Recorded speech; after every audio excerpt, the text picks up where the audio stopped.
brown girl breakdown. Brown girl, brown girl, brown girl. It's a brown girl breakdown.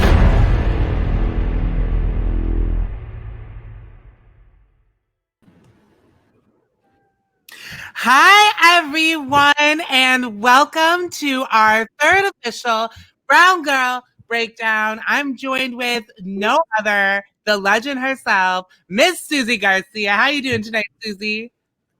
I am super pumped. I have a lot of feelings about Big Brother. I don't know if you know. I just talk about it like all the freaking time. So I'm really ready to get into this conversation. And we have amazing panelists tonight. I am excited. so obsessed with this panel. We have an incredible group that's coming together to have this conversation. Miss Geneva, hi, legend. Hey, how are you guys doing? Doing great. Hi, Lana. Hi. And we have Justine. And we might have another two-time winner in our presence. Not me, the first. You let him We in. don't want any more, Jacob. Add all Sharifa's notifications on that one tweet I keep getting. So I did not expect it to get I didn't know that. I like it every time I see it. Just saying. Like, unlike, retweet, Retweet, comment. So much engagement. I had that tweet planned before I even played. I was like, if I win, I am posting that video and I'm adding It was sitting in your draft. but it was ready to go. Thank you so much for this incredible panel coming together. We're all Big Brother super fans, which is so refreshing to see that this is what super fans look like.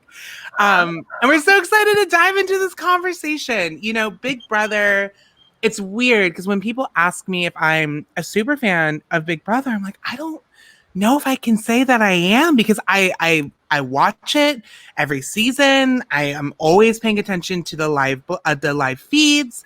I'm always on Joker's updates or online Big Brother, BB updates. But like, when I think about if I actually like it, I'm like, I don't know, because I've never saw myself in it and I've always felt excluded from it. Yeah, I love the game and I always come back to see the game. And it's like this love-hate relationship of, I really love this thing. I just wish that I felt included in it. What's y'all's relationship with Big Brother? I think in more recent years, I've had that exact same aspect to it, or reasoning to it. Just the difference between, do you like the show? I like the concept of the show. I like strategy shows. Yeah. Do I like Big Brother? And what the holistic version is, including the cast, including the casting and things like that. That's where it gets murky for me, because I'm such a big fan of Big Brother. And so my heart is like, I feel like always there. But I think I'm in that same alignment with you, Sharifa. With just seeing like for me, like just seeing like Black men who look like me being successful on the show. And that's something that like I have not seen. And so, yeah. Lana, oh, sorry, go ahead. Oh, okay. Go ahead, Lana. Sorry. Oh, I'm sorry. Okay. We're all excited to talk. Let's go.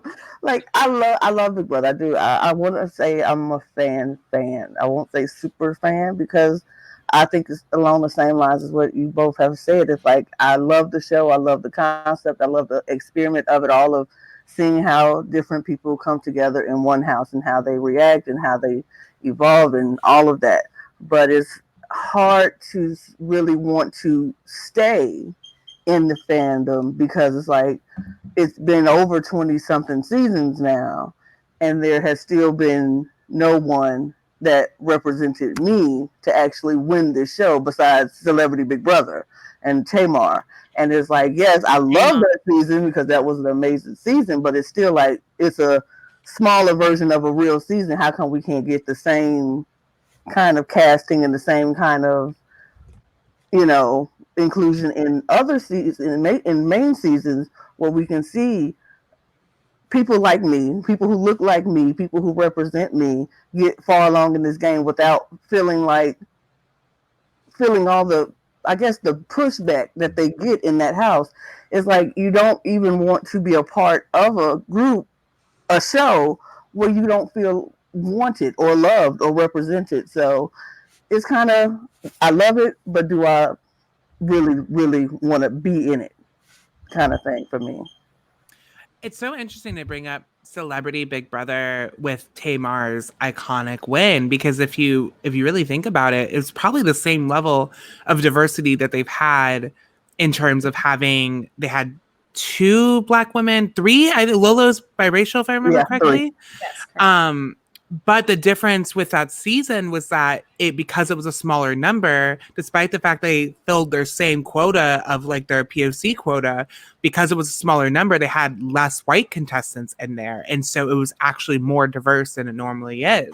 And we look at the first time we get a Black winner, and it's from that particular season. It's always stood out to me. Mm-hmm. And a Black final too. Yeah, all Black final too. Mm-hmm. Love to see it. We love to see it. We absolutely do. Yeah. And Natalie Eva Marie is also Latina too. That's right. So we had a lot of diversity. Now we did have a lot of controversy with the white men. So that was also interesting because there's always a little bit of pushback there. But I will say, I think that what's so interesting to me about Big Brother is that, like, honestly, it's almost more stressful for me when the people of color are in there because, like, I know the microaggressions are going to happen. I know the pain is going to happen. I know that, like, it's going to be, like, scary and hard to watch. And, like, somebody was asking me how I felt about watching Big Brother Australia now. And I was like, well, all the queer contestants are gone. All the people of color are gone. And so I kind of feel invincible. I'm like, you can't hurt me any longer.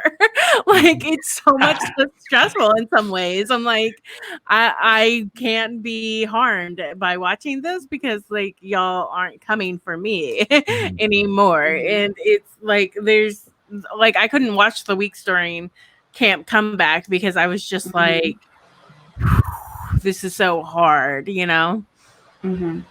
I totally relate to that, Susie. And what I do is I have to turn it off. I like walk away from it. I feel that like that makes me less of a fan.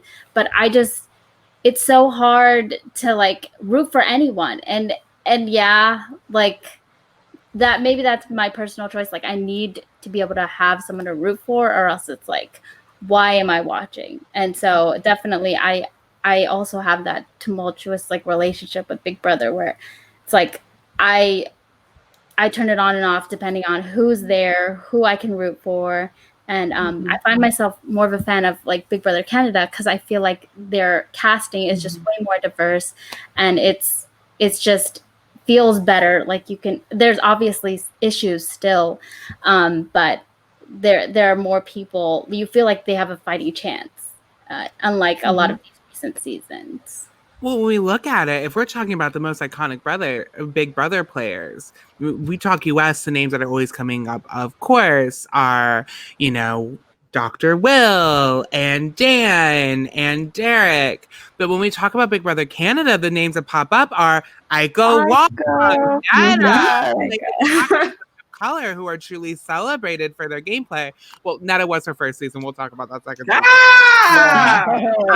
Gary, though. Gary, Rob Gary. Yes, Rob Gary. And there's Gary, like, I think Godfrey. Somebody mentioned Godfrey. I honestly, I swear to God, this is not an exaggeration. About once a month, I will go back and watch that speech, like the clips where they put like the speech and then the results, because it's so beautiful to watch when he's like, your blood will be on my hands. And then when he jumps up, I'm just like, me. Shout out to Jingle Max. Last night we played a Big Brother game, and Jingle Max referenced Godfrey's speech of "I want your blood on these hands." So good. Well, it's interesting because there's a question in the chat from Jovi Pop. Not a question, a statement. It's triggering. Hey, we got it on. How are you doing, Habibi? I just realized I was muted. Hi, I'm good. Hi, guys.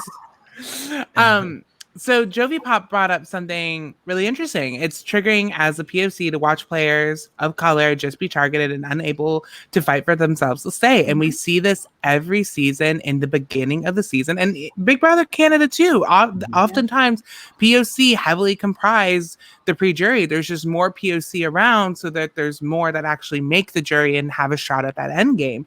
But even in the season that Dane won, where the final two was him and what is his name? I did not watch that season. Anthony, who was an incredible player. That pre-jury was almost entirely comprised of people of color. Yeah. So and we see this happen every single season where POC tend to be targeted very early. And it wasn't really until this most recent season of Big Brother US that was actually called out really truly for the first time because it was so physically apparent. And I really don't think if it wasn't for Big Brother what was it called? Camp Comeback? Comeback. I think if it wasn't for Camp Comeback, it would have continued to go unnoticed. But because of that, because we saw all of these Black and brown people in like literally segregated from the group in these Camp Comeback costumes that they had to wear, we visually were able to see who were the people that were continuously being targeted and eliminated. And in a way, I'm glad that happened only because now we're actually talking about it versus where it's happened before and we haven't. Right. Do you think that will open the door in that same context? Do you think that will open the door for house guests, even though another house guest may be coming after them in certain ways? Do you think that will hold off the white house guest of like targeting a person of color just based on that narrative of I don't want to be seen as this? I know there's a lot of people who are scared about that. I know there's a lot of, and we've had this conversation in Sequester, you know, there's a lot of like, well, should I just not vote them out? Like, should I give them a quote unquote free pass because they're POC? And what I want people to understand, I'm really interested to hear this panel's idea on it too, is that like, it's not about giving a free pass. It's acknowledging the fact that your POC counterparts are starting a couple miles behind you for the race. And all we're asking is for a minute or two to catch up so we can be on the same playing field. And I think people misconstrue that as saying like, oh, well, now we just can't go after POC because we're going to be called this and that. Aman, what are your thoughts on that? I mean, well, I think in addition to just acknowledging the fact that we usually are on a different level than the rest of our white counterparts, I think it's also that you have to really examine your own biases and what might actually be affecting your decision making when it comes time to make nominations or who you're going to evict. I think that it is the reason why this kind of shit persists is because it's so easy for people to go along with the norm, right? So if you live in a space where you are surrounded by people that look like you, you're naturally going to gravitate towards those people. And I think what I want for people to do if they're playing these games, and a lot of people don't want to have to go into these games thinking about that, they just want to play a game, but you have to realize that the game is real life. The game reflects real life. So when you make the decision, oh, you know what, I want to put David's ass up, it's like, why? Do you want to put him up because you think he's a threat? You want to put him up because do you think that he's a good player and you're afraid of him? Or is there something like, are you just not putting him up because you didn't relate to him? And then I'm like, the next question would be like, why didn't you? Why was it so easy for you to relate to this person who you really spent the same amount of time talking to? Because you spent more time, like in Jackson's case, you spent more time talking to David, explaining why you were putting him up versus the other people that you said that you related to. So it doesn't really make that much sense when you really think about it. So what I want really people to do is just examine where it is that you're coming from. Examine the things that, because we all live within this society, right? We all live within this racist system. So we are all affected by it, Black or white, Asian, whatever you are. We're all in this space together. So I just want people to like step outside of that, realize, you know what, am I also perpetuating the same shit? And then if you are, step outside of that and fight against it. Because it's not about just giving Black people or anybody a free pass, because at that point, then we're not playing the game either. Like, don't give me a crutch because I'm Black. Like, I don't want to make it because I was Black. I want to make it because I played a damn good game. And that's what I feel like people should be focused on. I mean, there have been worse reasons to make it, though. right? Like, Yeah. I will say that. Like, I mean, you know, this is a game where people make up reasons to put people up all the time. And I'm just like, can't we like think about what that means? Like what the reasons we are grabbing onto. And I think those biases are exactly what we need to. And if that means that, you know, maybe you don't put up a person of color because you're like, I don't know what's going on in my brain for now, but let's avoid it, then avoid it. Like, it's not going to hurt anybody. We'll get up there eventually. I'll tell you that much. Nobody's going to give them a free pass for long. So it's, I think that, you know, when we think about how much harder it is to be under the microscope too, we see a lot of players being like, oh, I don't want live feeds anymore because of the way that Twitter acts, or like, you know, that was a big thing in Celebrity Big Brother with Tom Green and what's dude's name? Kato? Yeah, Kato. Kato, where like Exactly. they didn't want live feeds all the time because they were like, and they kept going in the DR to complain about like the fact that people were calling them out on their racism and stuff like that. Like, how do you think it feels to have the, yeah, right? Not that hard. Yes. And B, how does it feel to be under that microscope constantly as a person of color? Like, you know, we're already under microscopes. And then when we add these layers where we're the representatives in a game, like, think how much harder that is. You represent you and what happens to you. We represent what happens to all of our society. Every time we do something wrong, it's like, that's right. That's why you don't like mess with like Latina people, because they're fucked up and they're whatever, you know? So I think that, you know, they speak a lot about censorship and the pressures of Big Brother and being under the microscope. But I mean, we're all under the same microscope, except we're under it times 10. Well, what's interesting bringing up the comment of live feeds is that, and this has always been the difference for me between Big Brother and Survivor, and I had to confront myself with this because I am an adamant Survivor fan. I've always been a super fan of Survivor. And, you know, for me, a lot of it had to do with the fact that I felt like it was a lot less problematic. But then when I really looked at it and I said to myself, wait a second, like all of these things are happening on Survivor too, because Survivor and Big Brother are simply reflections of society. That's it. They're microcosms of our societal structures. And so all of these things have been happening on Survivor, but the reason that we talk about it on Big Brother is because we have those live feeds. We see Jeff make extraordinarily homophobic comments. We see him get called out for that on the live feeds. We see that edited out of the episode that airs the next day. And I saw Joseph Boza in the comment section. You said that this most recent season was the most racist season of Big Brother. And I adamantly disagree. I adamantly disagree. And I know a lot of people want to say BB15 was. But for me, I see elements of it in almost every single season. The difference with BB15 and BB21 is it got to the point that the producers had to call it out and were forced to put it into the edit when they normally do everything they can to avoid it. I mean, look at Shima in that was Big Brother 11. She confronted Brayden on making queerphobic and racist comments towards other competitors in house and her eviction speech that she gave on live television. And because she talked that she was going to do that, they specifically planned to edit out her speech. So we as an audience never got to see her call out that behavior. And if you're watching as an audience member, you had no idea that Brayden was making these comments and that members in that house were facing racism and homophobia at his hands. So the live feeds for me are the difference, and it makes it really frustrating to see CBS edited out, but I'm appreciative that we even have those live feeds as opposed to a medium like Survivor. I really feel like live feeds are definitely needed in games like this. I wish Survivor did it sometimes too, because like you said, this stuff happens. And the fact that we get the edited version of these shows, we don't get to see it because they get to tell whatever story that they want. And it's like, okay, this isn't the story that's happening. And as we see from now, as Survivor players have come down and say, this is not how it was on the island. This is not how we were. It was things happening behind the camera that you all never got to see.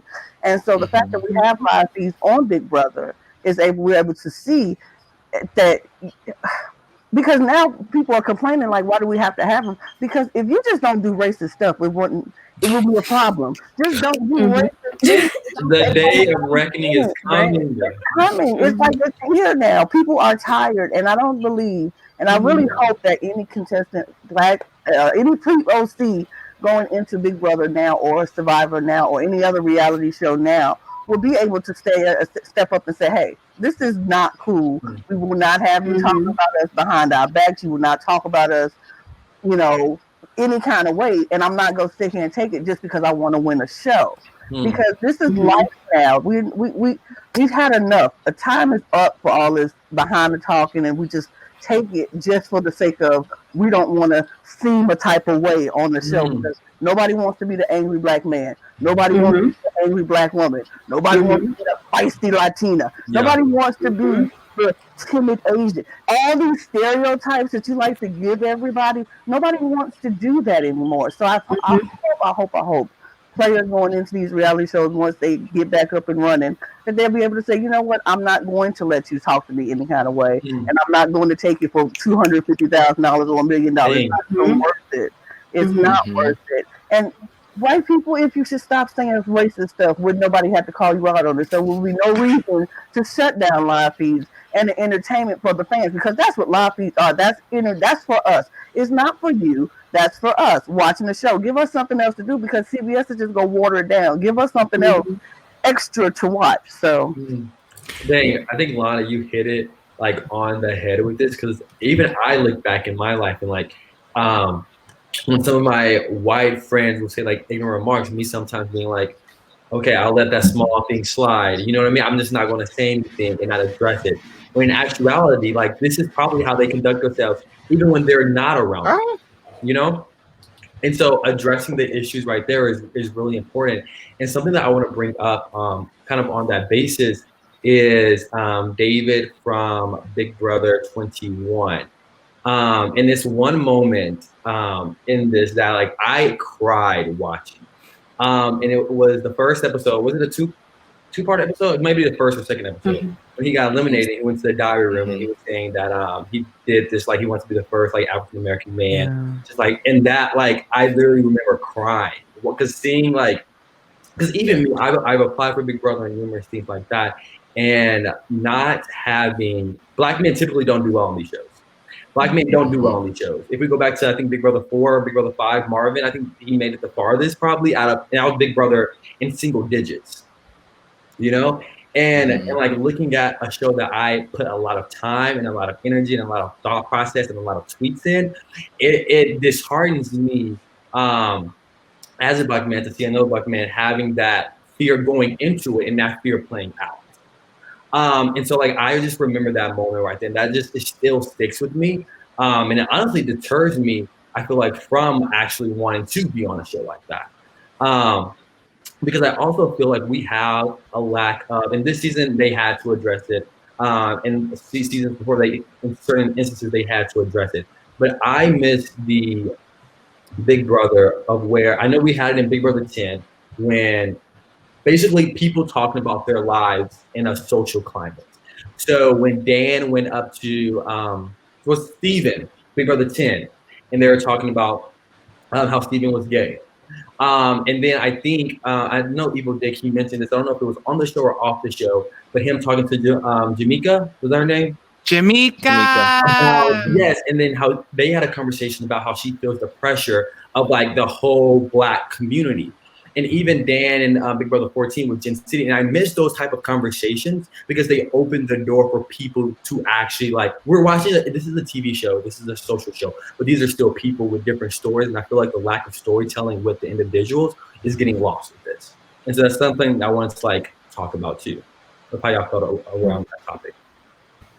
And I feel like even when, if we want to have, if they wanted to even have those conversations now, I feel like production will sometimes even stifle those conversations. Like they'll warn the White House guests what they're saying might be racist instead of really trying to get them to understand why it's wrong and why they should not be saying these things. They're protecting themselves, they're protecting the White House guests, and they're not thinking about, you know, what that's actually doing for the people of color and their games and giving them an actual fair shot, I feel.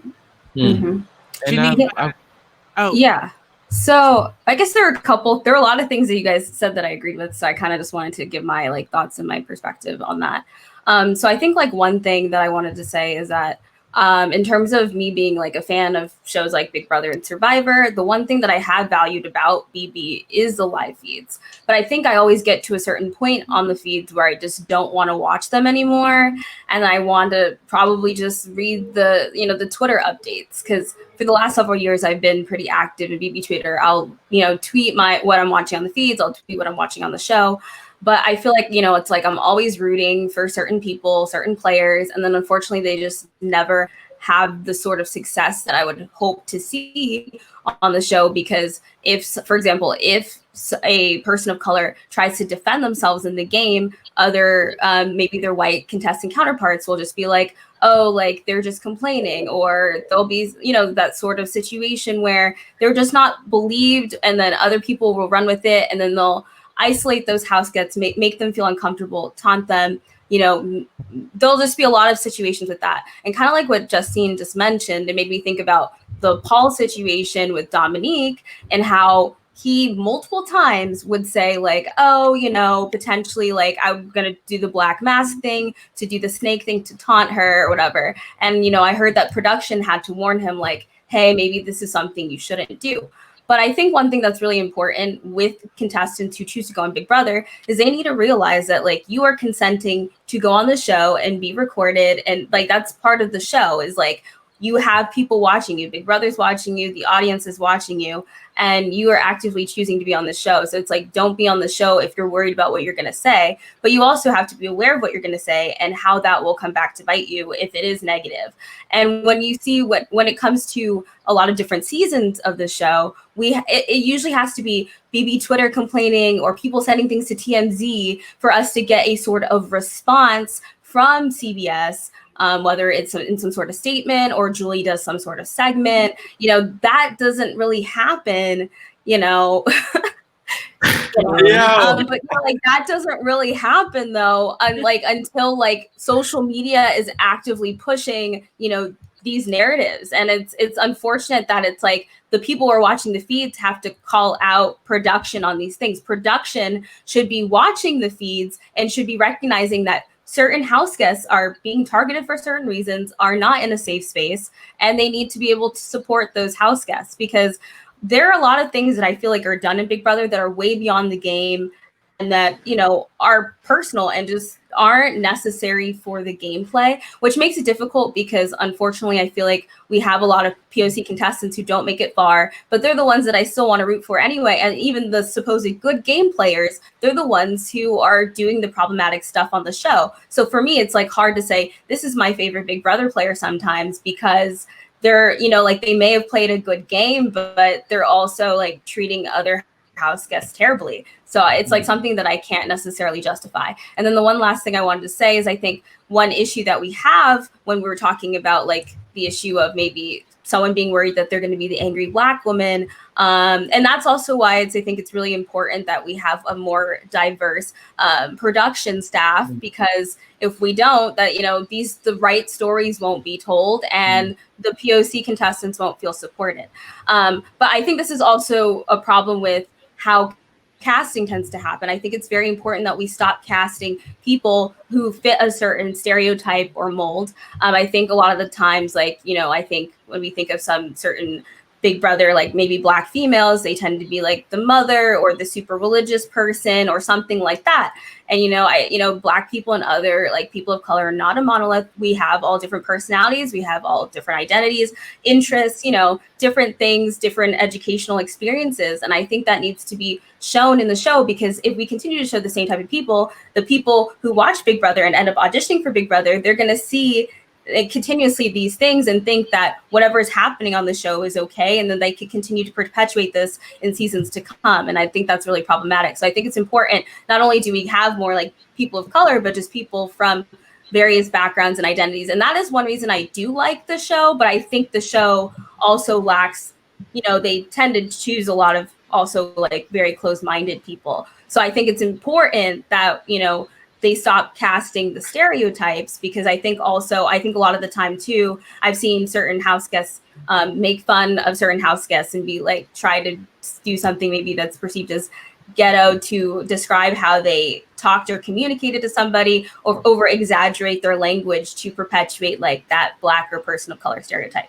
So, you know, there's a lot I just said there, but those are some of my thoughts in regards to that situation. All great thoughts. All of Yeah, them. I did want to speak to like something Justine said briefly, which was like about the warning of the contestants. To me, it's really interesting because I feel like, and we don't get to see that, which is annoying in general. Like that would be a great thing to see on TV. But the other thing is the way that we do see them talk around the warnings. You know, it's please don't talk about production. But like generally, you know, they kind of find some ways to talk a little bit about what's been said to them. The way production seems to warn them is be careful because people are perceiving what you're doing as this and they won't like you very much. So the way that CBS is warning the contestants is, hey, I want to minimize harm to you, the white people, instead of asking them to minimize harm to their fellow contestants and housemates.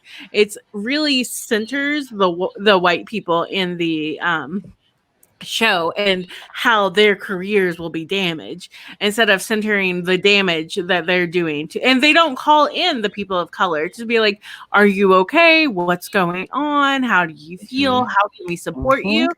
They only call in the white people to ask to tell them we need to minimize the harm to your image. It's the kid gloves mentality. They treat them with kid gloves, and it's like, oh, we don't want to hurt you. My thing is, how do you tell somebody who is actively saying racist things or doing homophobic things or certain things that's just completely out of the way? How do you tell them what you're saying might be perceived? No, what you're saying is racist. What you're doing is wrong, and you need to either stop it or we're gonna get you out. The warnings is like, seriously. We can't treat these grown people like they're 12. These are grown-ups. They signed every consent form that you put in front of them. They were able to say, this is what we're going to do. So don't treat them like they're 12 years old, like, hey, what you're saying might hurt somebody. No, what you're saying and what you did hurt somebody. And if you do it again, we're going to expel you from this game. Period. And I promise you, that will stop all of this nonsense, because those same white people who come on this show need that $200,000 or $50,000 or $500,000, just like every person of color who comes on this show. So if you are giving them the same ultimatum, like if you hit, like they do with violence, because there's nobody who's going to threaten to hit somebody and actually go up and put their hand up to punch, and CBS would be like, oh no, you gotta go. Let somebody hit somebody, they're out. But we allow racist things to be said and other things that hurt people, and we treat them with kick up. No, we need to have that, like somebody said, do it with your whole chest. CBS production need to be produced with their whole chest. They need to produce this show with everything that they have, and you don't let anybody get away with anything that is going to show harm to anybody, mentally and physically, because we live this world every day going through these same microaggressions and little things that happen to our lives every day. Nobody wants to go to a place that's supposed to be a safe space and get that same thing. I don't want to come in my house and feel the same thing the world gives me. So I'm living in this Big Brother house for 3 months. Y'all treat me like I'm at home. Period. I don't want to do it. That's it. So don't come at me wrong in my house. It just sends the message. Sorry. No, Aman, go ahead, please. I was just going to say that you're just upholding the norm when you choose to do things like that. When you choose to, rather than admonish somebody for the shit that they've been doing in the house, when you choose to warn them about the potential pitfalls that might be outside of the house, then you're just upholding the same system. You know what I mean? Because they're like plenty of you have said, there were times in earlier seasons where they had no problem with delving into conversations that dealt with homophobia, racism, whatever the hell. And a big reason, and they might have been lauded as visionaries at the time, right? They might have been lauded as, oh, we're trying to bring all these people of different walks together, and that's great. That's fine. If you want to show this, if you want to show those conversations, that's great. I'm glad that we're able to see that. But can you just imagine if somebody like what's his face, Kent from Big Brother 3, may he rest in peace, if he were on a show, if you were on Big Brother today, when he's like on the show, on the edited cut of the show, saying stuff like, oh yeah, I just feel like, you know, being gay is just like, don't rub that in my face, don't try to tell me that shit is normal, he would be destroyed. But because this took place in 2002, everybody else felt that way, right? People on production probably felt the same way, so they were like, yeah, I have no problem putting that stuff on TV. But now that we are entering this point in history where we seem to be purging ourselves of all of the ridiculous shit that has been going on since the beginning of time and really holding people accountable for their actions, now all of a sudden they are choosing to shy away from these conversations. And it's because of the fact that they don't want to hurt the people that are saying these things. And it's like, no, keep the same energy and let them understand that stuff on their own. Because like you said, they signed the contract, they damn near signed everything but, you know, their name away on this contract. If they get out of the house and they lose certain opportunities because of the things that they have been saying, then that is ultimately on them. Because yes, production likes to wash their hands of everything else. I don't understand like why they're not doing it here. Of course you should try and hold people accountable. Of course you don't want to cast people that are going to say that shit on the show. But at the same time, let's stop acting as if this isn't something that is a real issue that is continuing to persist. You know what I mean? Like, just that's what I'm like, we all live within the system. You either choose to uphold the same standards or you choose to fight against it. And that's simply, it's you're either in or you're out. I mean, I think that's just sort of how it has to be. I'm sorry. I just wanted to point out this comment from Giovanni that he said a couple of times now, which is that CBS is really pretty sure that we live in a post-racist world. And for people who aren't familiar with the phrase post-racism, it's pretty much what it sounds like, which is that racism is over. Hey, y'all, we had a black president.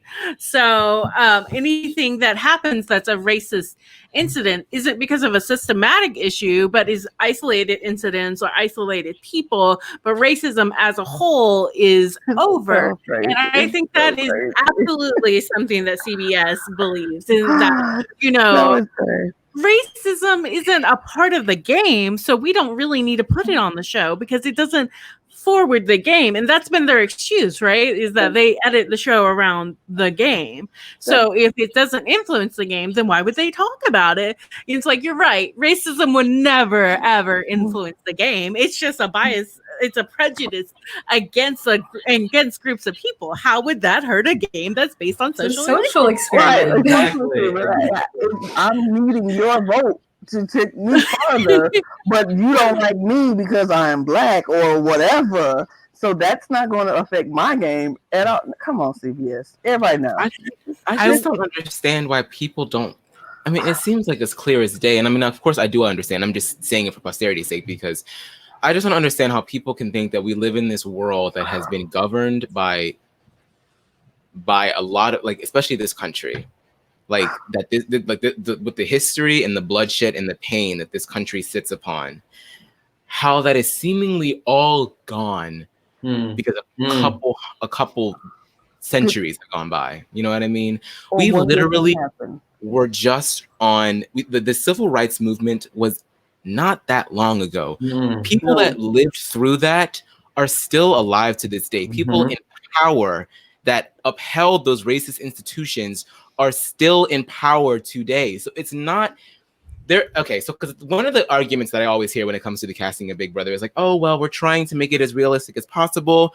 We are trying to make sure that it is accurate to the demographics of society. So we're only going to put in 12% Black people, maybe about, what is it, to 8% Asian people, whatever it is. We're just trying to uphold that. And I'm like, do you understand that the reason that the demographics in this country exist the way that they do is because of racism? I'm like, where did the indigenous people go? Oh, right. You know, like We don't want to talk about all of them. We never have that conversation that America literally eradicated an entire race of people. That was its beginning. And that doesn't go away. And it breeds into everything that we do. And everything we sit upon is constructed from that. Everything you're saying, Amon, I completely agree with. And something for me that's always been frustrating as particularly a Arab woman who watches the show. I've seen, I think, 3 Middle Eastern contestants in the totality of Big Brother. How many contestants have been on Big Brother? You can't tell me that's an accurate demographic of Middle Eastern people when there has literally only been 3. And I believe those 3 people were Kaiser, Russell, and Fessy. And someone please correct me if I'm missing anybody. I think that's it. That's literally it. Just because 2 of them were fine as hell does not mean that it's okay. You know what I mean? Exactly. I mean, if we're fine. Yeah, it's like thank you, but no thank you. Like, yeah, I mean, we got fed. Doesn't that just mean we need more? Because they're give us more. Well, and it's frustrating because you know that those people exist out there. Like I exist. I've applied to Big Brother how many times? I've applied to Survivor how many times? I like to think I'm fun to watch, but it really comes down to something that was mentioned earlier that none of this is ever going to change if the background isn't as diverse, as inclusive as the foreground. And as someone who works in theater, you know, there's so much of the diversity question has come to, well, it just matters what's diverse on stage. And I remember there's a quote from Matt Damon that he said on the Greenlight Project that will always like kill me. And he said the diversity behind the scenes didn't matter. It only mattered on the stage. And I think that's such a important component to really look at when it comes to these shows, because diversity and inclusivity has to be beyond what's visually apparent. If your background is not as diverse and as inclusive, those people are not going to be supportive, and not supported.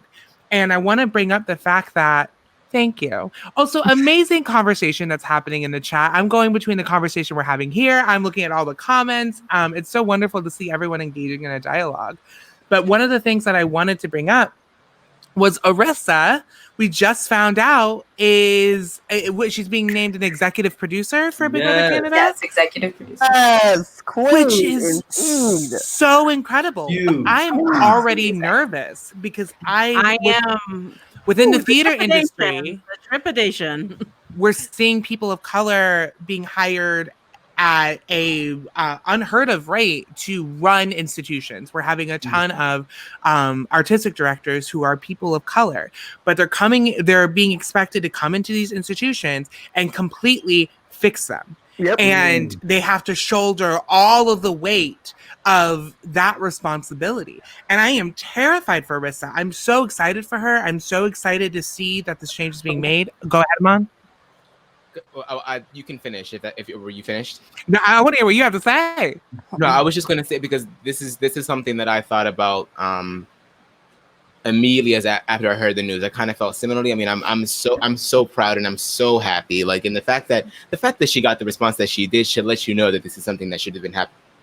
Wouldn't even need to go there, but I was listening. I don't know how many of you guys are familiar with the show Insecure, but the actress that plays Molly, Yvonne Orji, she was in a podcast that I like to listen to, and she made an interesting point, and I've been thinking about it ever since, and I thought about it again when hearing about the news about Arissa, and she said progress isn't you hiring a bunch of Black people to help out with your diversity.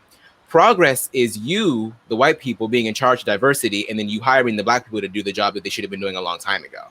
So like, I am grateful that Arissa is in the position that she is in. I think that it should undoubtedly get better with her being there, given the role that they are saying on paper that she will have. Whether or not they're going to let her, because shit is shady in the background. So I'm just hoping titles are real.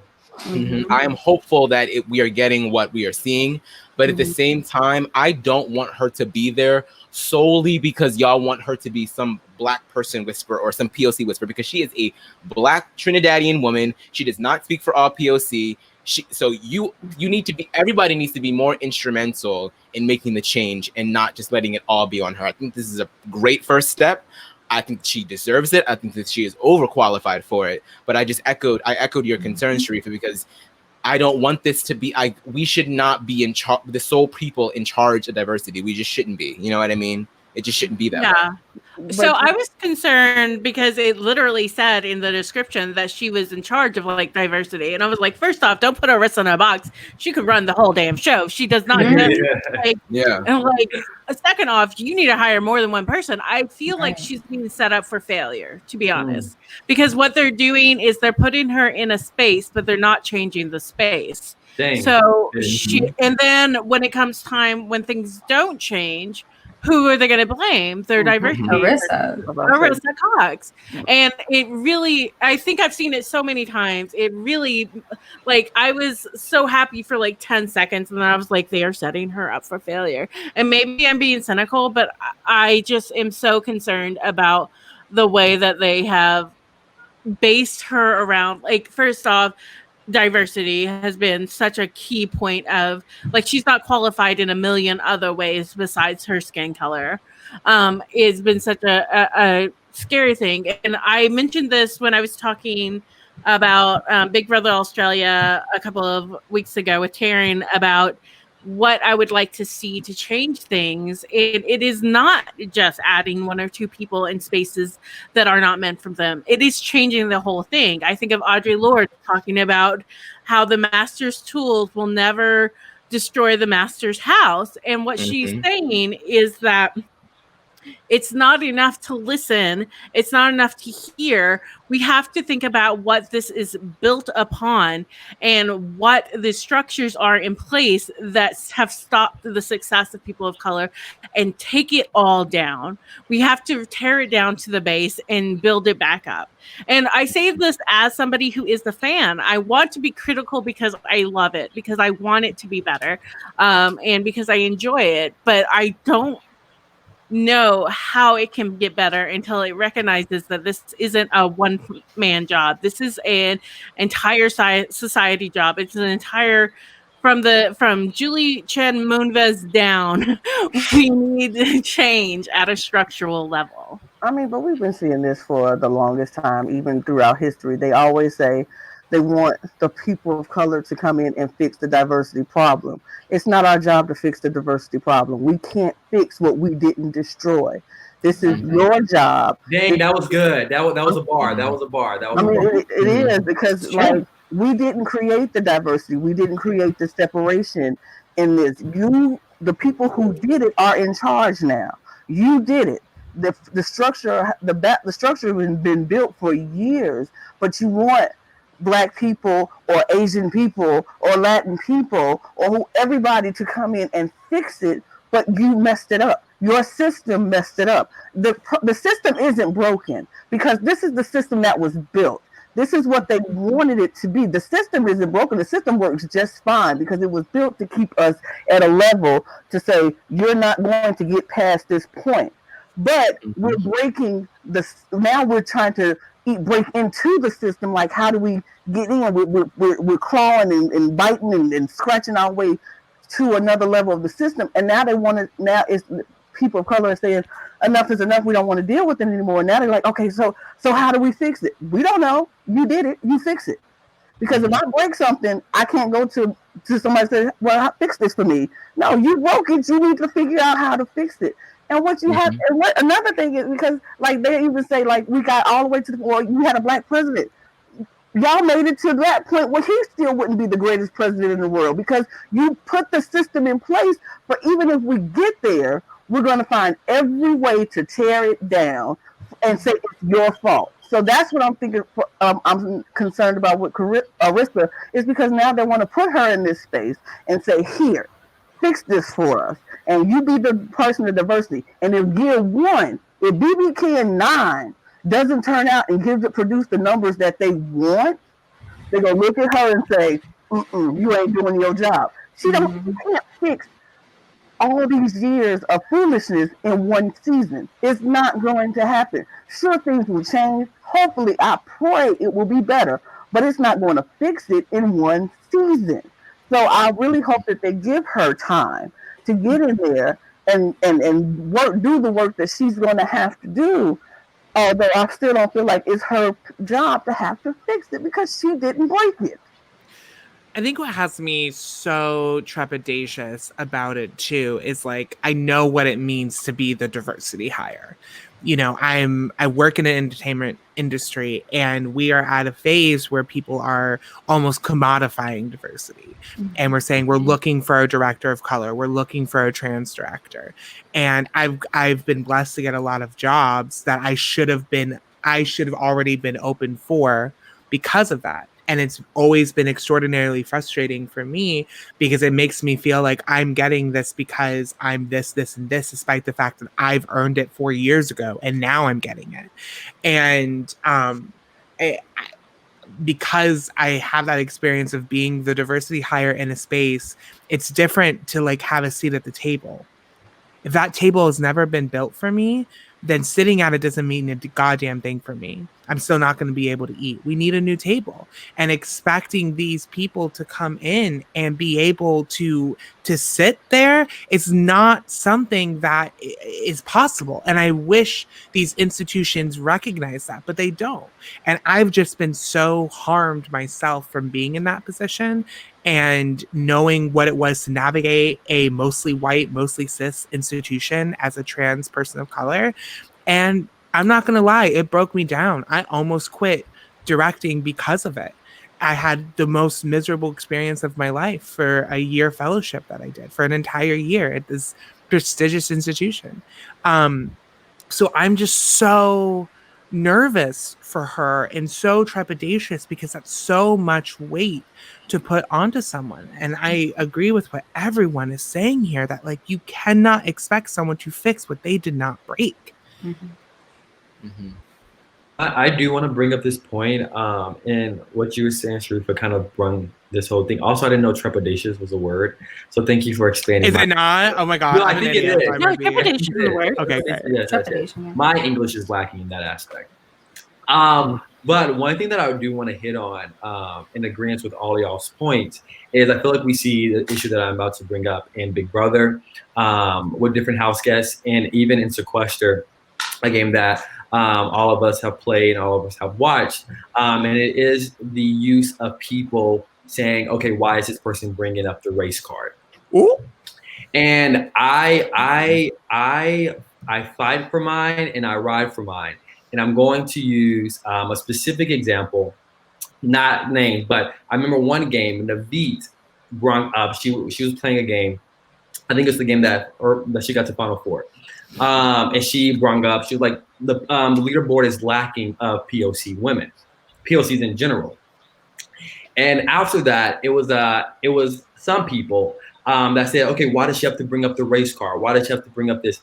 And my response to that is, first off, it's not bringing up the race card, it's bringing up a reality. And it's bringing up, if you look on the leaderboard a week ago, how many POCs do you see? And you're done counting just like that. And that is the problem right there.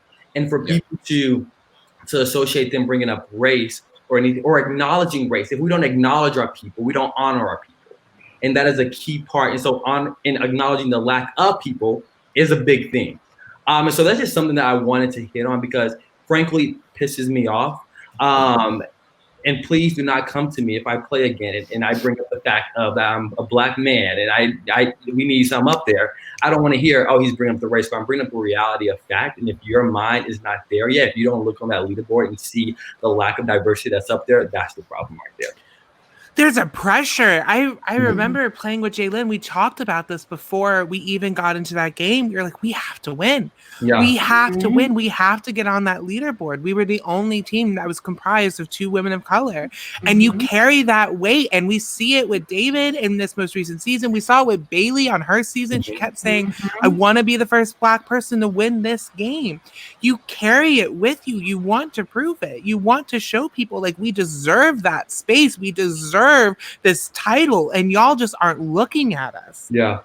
And don't act like there hasn't been deserving people in that house of color who could have won this game. Because Danielle Reyes. A lot of people want to say, 100%. Oh, well, just have more people of color apply, or just have more people of color do better in the game. Well, they can't do better if they don't get the right they just can't be better in spaces like that.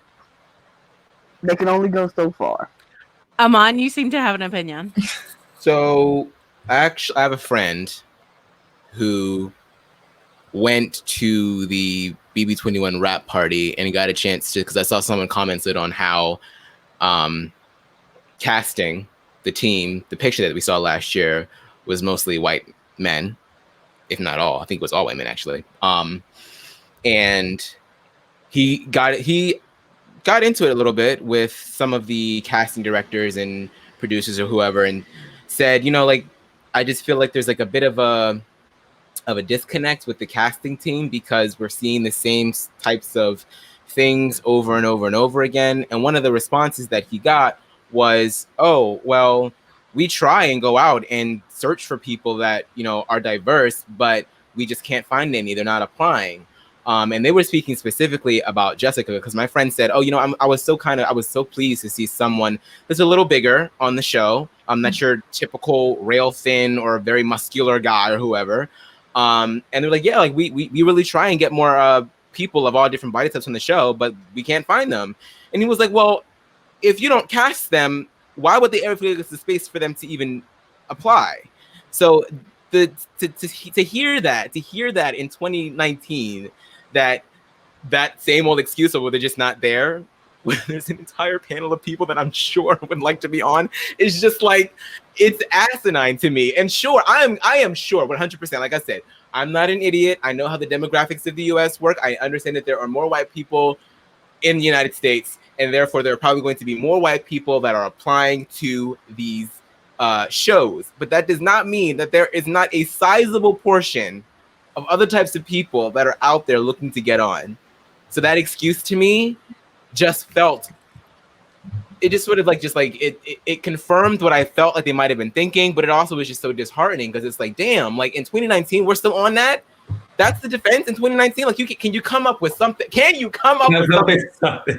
I'm sure more than 10, 20, 30 POCs are applying for Big Brother and Survivor. So it's like in just New York alone. Yeah.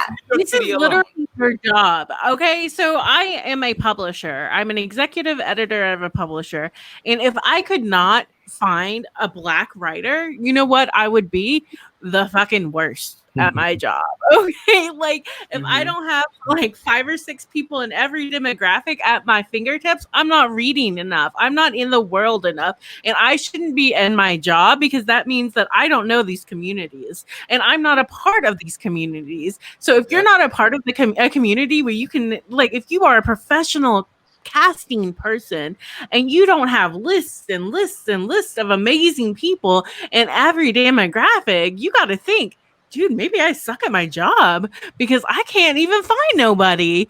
Like, and maybe they're avoiding you. You gotta look in the mirror and say, oh, wait, is the problem this person here? Because it is. I'll tell you that right now. You don't even have to ask. I'll go ahead and answer. The problem is you. Exactly. And just in a good solution to that, like we already said, is to just broaden the team. Make sure that there are people that are more sensitive to other types of people that will be like, oh, well, let's give this girl a shot over here. Like, she seems like she'd be a really good candidate. Because another thing that he told me about was that, because he made that exact point. He said, I kind of feel like this casting team is sort of looking kind of one way, and that might be a reason why. And the casting producer said, oh, well, that's gatekeeping. You're not allowed to do that. You can't tell me that just because I'm a white person that I am unable to like relate to someone of color. I'm like, first of all, he did not use that terminology correctly. Exactly. I was like, and that strike one. So it's just like which leads me to believe that this person is like trying to be privy to conversations, but doesn't actually hear the words that are coming out of anybody's mouth. Because for you to use gatekeeping as for you, like. That is like the whitest thing that you could possibly do. I'm about to start it's a mess.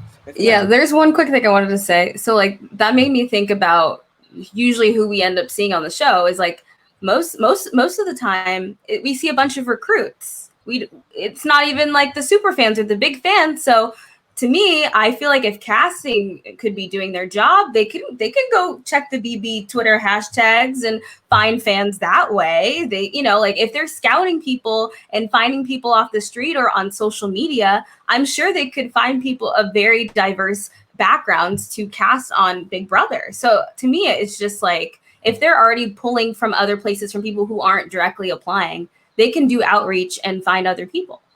Go to any neighborhood and just stand there. You will see a bunch of black people walking by. You will see a bunch of Throw a naked rock. people. Just stand The there. applicants have been there. I'm not. I get so frustrated. Woo, I'm not gonna calm down. No, I get don't calm so frustrated with this narrative that we're not applying. How many people in this call have applied to be on Big Brother? Raise your hand. Amon, Jacob, and myself are all 3 winners who, I Right. would kill to watch Amon and Jacob on Big Brother. Same. We're applying. You can't say that we're not. We're just not being seen when we do.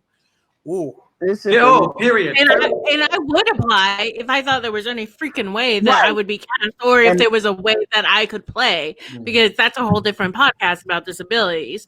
But like, I mean, they're not going to cast me because guess what? I'm cute in a swimsuit, but I don't know how cute they think I'd be in a swimsuit. You know what I say mean? that. I Like, went that's to just- that is To be my- honest, they can't handle it. And that's just such a shame that is like what the barometer for getting cast on the show ultimately ends up being like. It's like they worry about, casting gorgeous people on the show, stereotypically gorgeous people, so that they think that the ratings are like. And let me tell you, like, Big Brother ratings has kind of been sort of like consistent for the past few seasons, and casting gorgeous people doesn't really seem to be raising them. So I don't really understand where that mentality is coming from. And I acknowledge that it is not simply just casting. I understand that there is a higher up that they are reporting to, and that it's those people up there that consistently are asking for the same thing, which is why I was so interested to see what was going to happen this year, given that there was supposed to be a bit of a mix-up since Les Moonves is out. But we didn't get a chance to see it because of COVID. But yeah, it's just like, I don't understand the loyalty to some of these tropes. It's like, who is this show for at the end of the day? Because if it's for us, then why aren't you listening to us? I understand that not all of us have experience in reality TV casting. I understand that I don't know shit about production. I don't know shit about producing a reality TV show. But I do understand that it is important to understand your audience and understand your fans. And I guess like maybe the sad ultimate reality is that we might be a very, very loud minority in a sea of Big Brother fans that don't give not one flying fuck what they get. They're going to eat it up and be okay with it every single season because they don't give a damn. Like, I don't give a damn. If I'm Sally Mae in the middle of bleeding Kansas, just sitting there being like, "Oh, Big Brother's back on this season. I see how my boy Jackson is doing." Like, you know what I mean? Like, I don't give a shit. Like, I'm not worried about that because it's just not something that affects me. And that's the thing. Like, you have to. That's just human nature. If something doesn't affect you, you don't give a shit. It's just not in your world. It's just not in your. It's just not your thing. It's not your tea. It's not your gig. But we can't. I think that the general like shift in consciousness that we are seeing right now is people beginning to realize, no, it's affecting all of us, because if I know somebody who it affects, then it should affect me because I don't want this person to be going through that shit. Yeah. So if you are somebody that has a modicum of privilege, or at least can speak from a privileged body, you need to reach back and give to the motherfucker that's trying to get up above you, and so that person can reach back to that person, so that person can reach back to that person, so that person can reach back to that person, and so we all bring it up to the same level, because that's all people really want. Because this conversation gets like painted as if all these black people, all these people of color are just trying to get a free pass for everything. We're just trying to cause trouble. We're constant victims. We just live in this state of like victimhood, and like if anything bad in life happens to us, it's because of our color. Nobody said any of that. We are not noticing these patterns, and we just are saying we're exhausted. We're done with it. That's it. Someone brought up the so-and-so race card earlier, and I always think about the first season of Celebrity Big Brother with Omarosa and Keisha. And, they were in this all-girls alliance, and this is why I want to like publicly state this, and I've been trying to figure out how to really word it.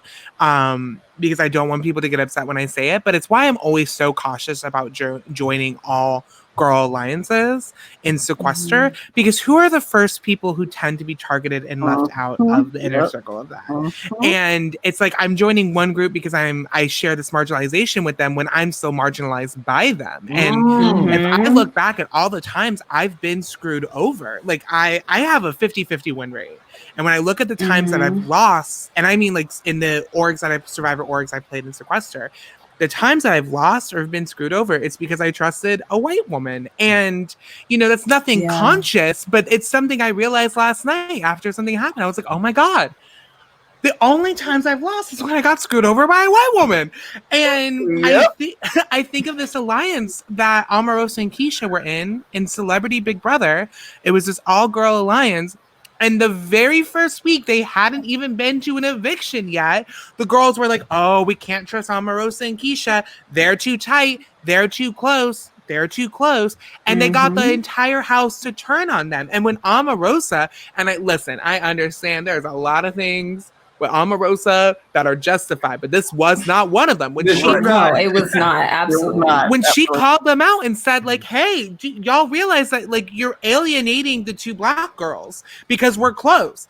Everyone was like, oh, you're bringing up the race card. How dare you? And they held it against them for the rest of that season, including Final Five. I remember people saying, well, she doesn't deserve to make it far because she pulled out the race card. And they did it first, though. Y'all did it first because y'all said they're going to be close because they're black. Right. Y'all did this. Y'all did this. Like, and I was literally playing in literally like an org, and like two people kept saying I was like close to this one guy, and I was like, what is it about us that you're wrapping us together? And I don't understand. Like, literally, there were people who spent hours talking to him, and I probably had like 10-15-minute conversations with him, but just because we voted unanimously with an entire group twice, we were still put together. And so there's just like this constant issue of like how like people of color are perceived in these games, like they're just constantly grouped together, that like, and apparently it's a problematic thing, which also is very confusing on why that's always perceived as threatening, because like we see, you know, 2 or 3 white people and like they're not considered in that same way. They don't stand out as a threat, you know, or as something that's dangerous. And like to me, it's just like why is that a continuous problem? And like that's definitely what we saw in Celebrity Big Brother, and I feel like I've even experienced it myself.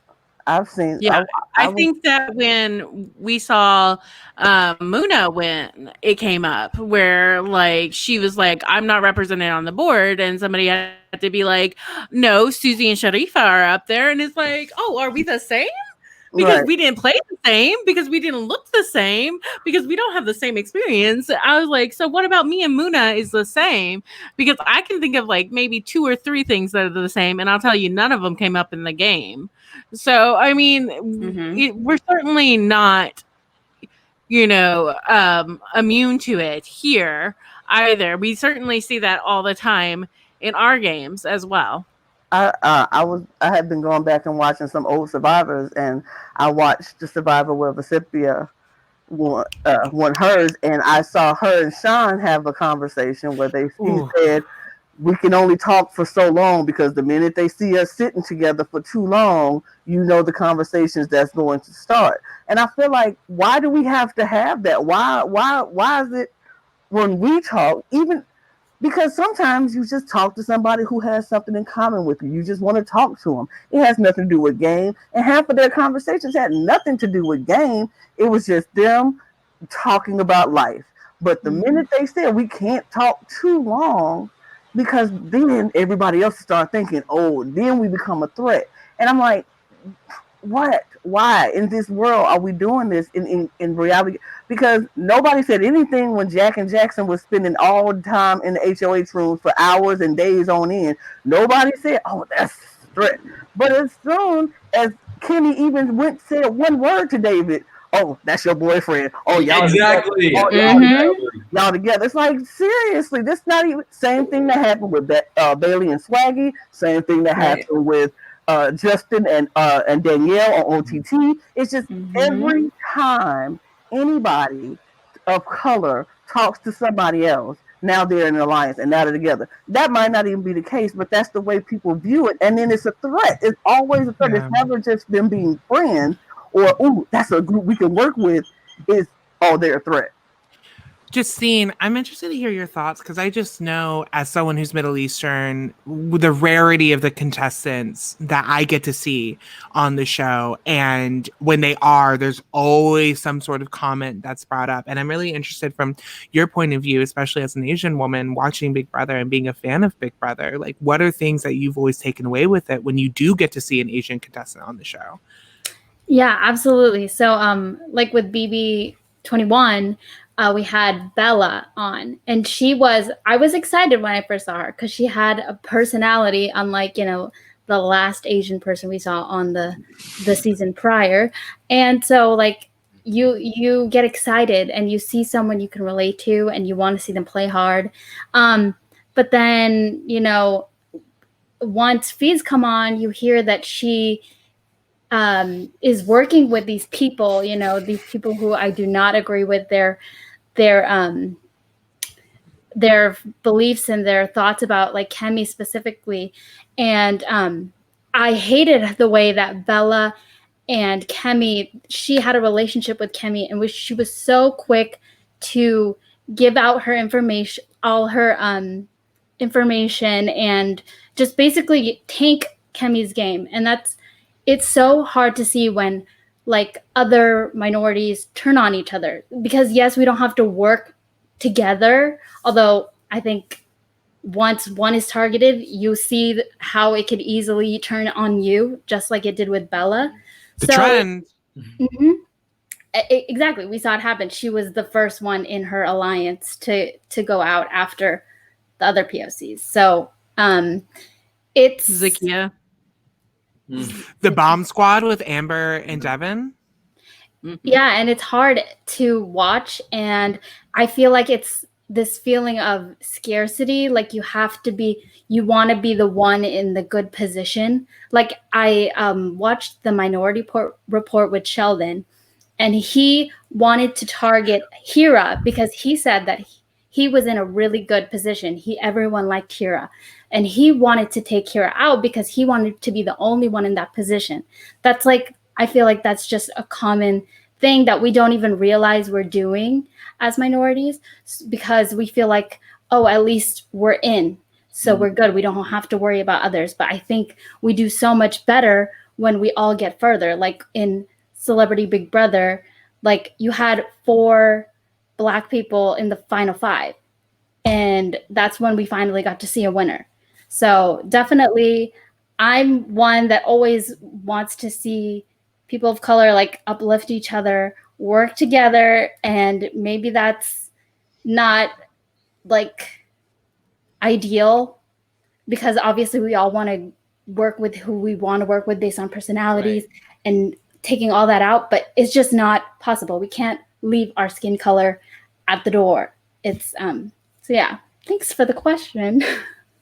I have very that was dope. That very was deep feelings about that, and no, I hate that happens. It's a really, really hard line to walk, right? Because ultimately we all want we all want that ideal world, right? Like, we're all like eating rainbows and shitting glitter, right? Like, we all want that, but that's just not the reality of the situation right now. So what are the first steps that we can take to rising us up just a little bit further? You know what I mean? Because it's not like, because there's another conversation to be had about, well, do we want equality or do we just want power?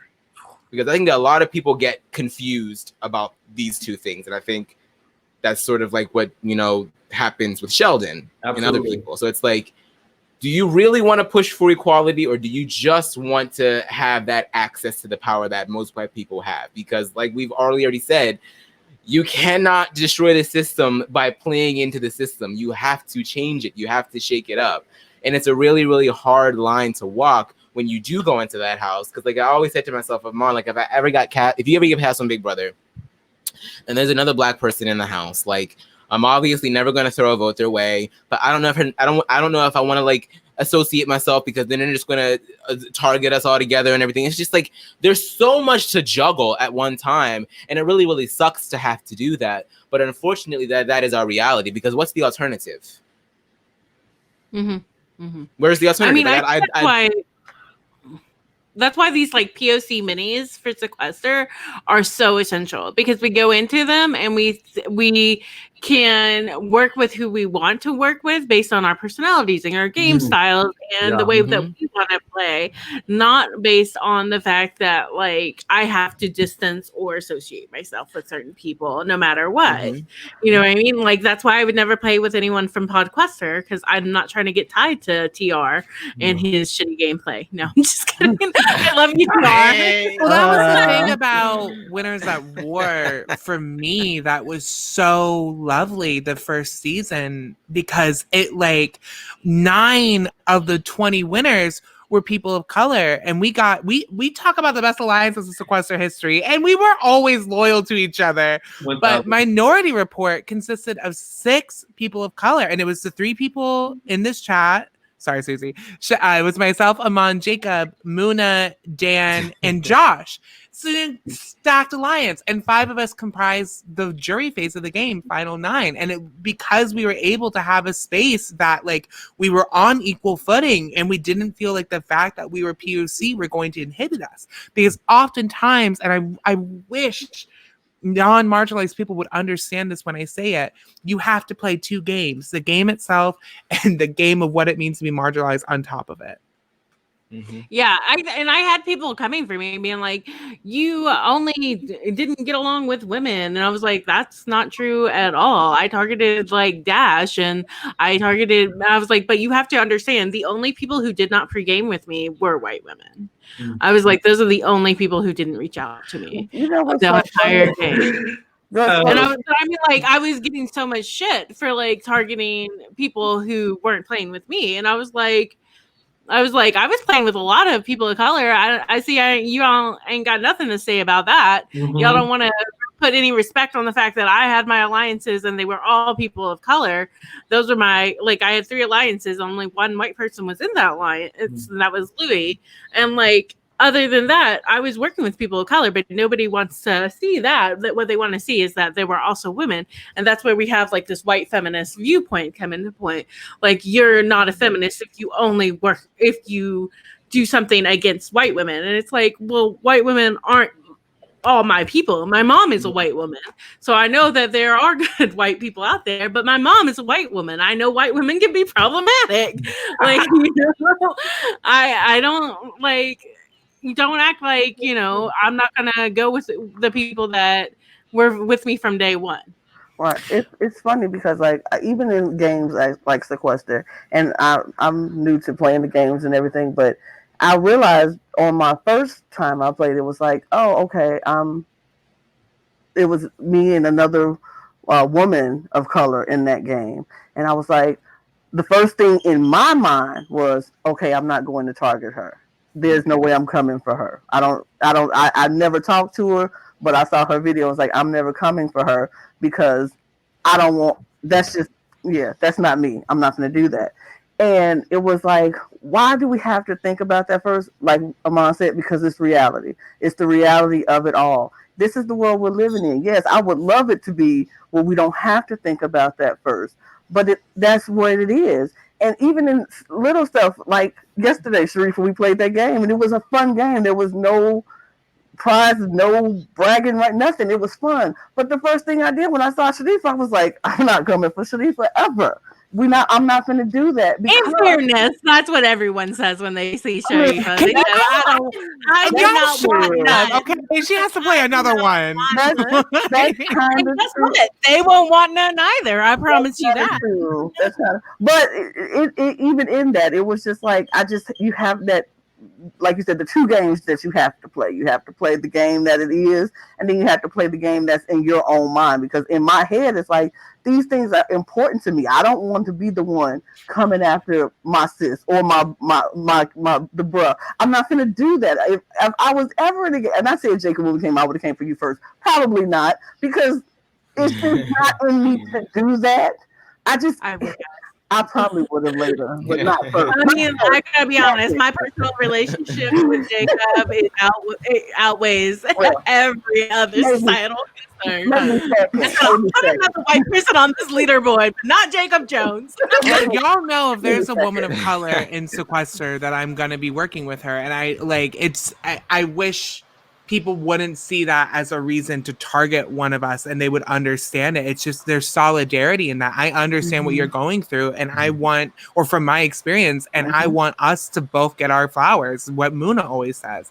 I want to open up questions for those who are in the chat. Any questions that y'all have? I see one from Jovi Pop, which isn't necessarily about Big Brother, but I would love to answer when Jacob's here, because this is something I was thinking about, that there was an alliance that formed.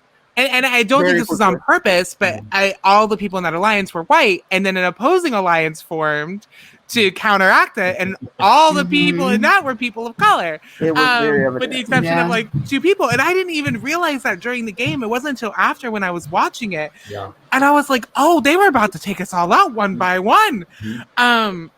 And Shadows is interesting because a lot of those people were attached to people of color. But yeah, Jacob, what were your thoughts when you were watching it back? So, and this is like a perfect segue. I feel like, sorry, I hit mute. This is a perfect segue to what we were just talking about. And I feel like it is an innate being to ride out for your people. And I also want to include, before I get into this little tangent, being a person of color and going in there with another person of color, please do not simply be an ass and perpetuate stereotypes that you yourself have faced directly or indirectly, like we've seen on Big Brother Canada. I just wanted to put that out there because that interview was brought up, and I just wanted to touch on that one for one moment. But I felt as though it was specifically talking about the POC alliance in the first half.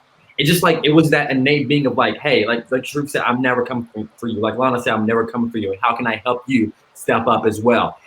With the opposing side of that, with being all like white people, it's kind of like, in a sense, I feel as though, well, can I say anything in actuality? Because it was a POC alliance that did the exact same thing. And so I struggle with that in my mind, being like, well, is that right, Jacob, for you to think that that's not okay? And you work with whoever the hell you want to work with, and you don't work with whoever the hell you don't want to work with. And I don't think it was specific. I want to be so clear. Those people were not like, oh, we're going to leave out the POC. It like just naturally came together. But it was hard to rewatch. I think that's the community. I think that's just the community that we're all in. And even we see it on Big Brother, where the white people congregate with the white people, and the black people notoriously congregate with the black people, and the people of color in any type of Pacific, they congregate together. Well, they try to at the beginning. And so my mind was just like, it mimics society in my eyes. It mimics society, and it mimics the how people are. And so that's where my mind went when I did see the replay. I was shocked because I was only really following the beat. But like when I saw the bigger scope of that, I was like, oh damn. Oh, okay, you know.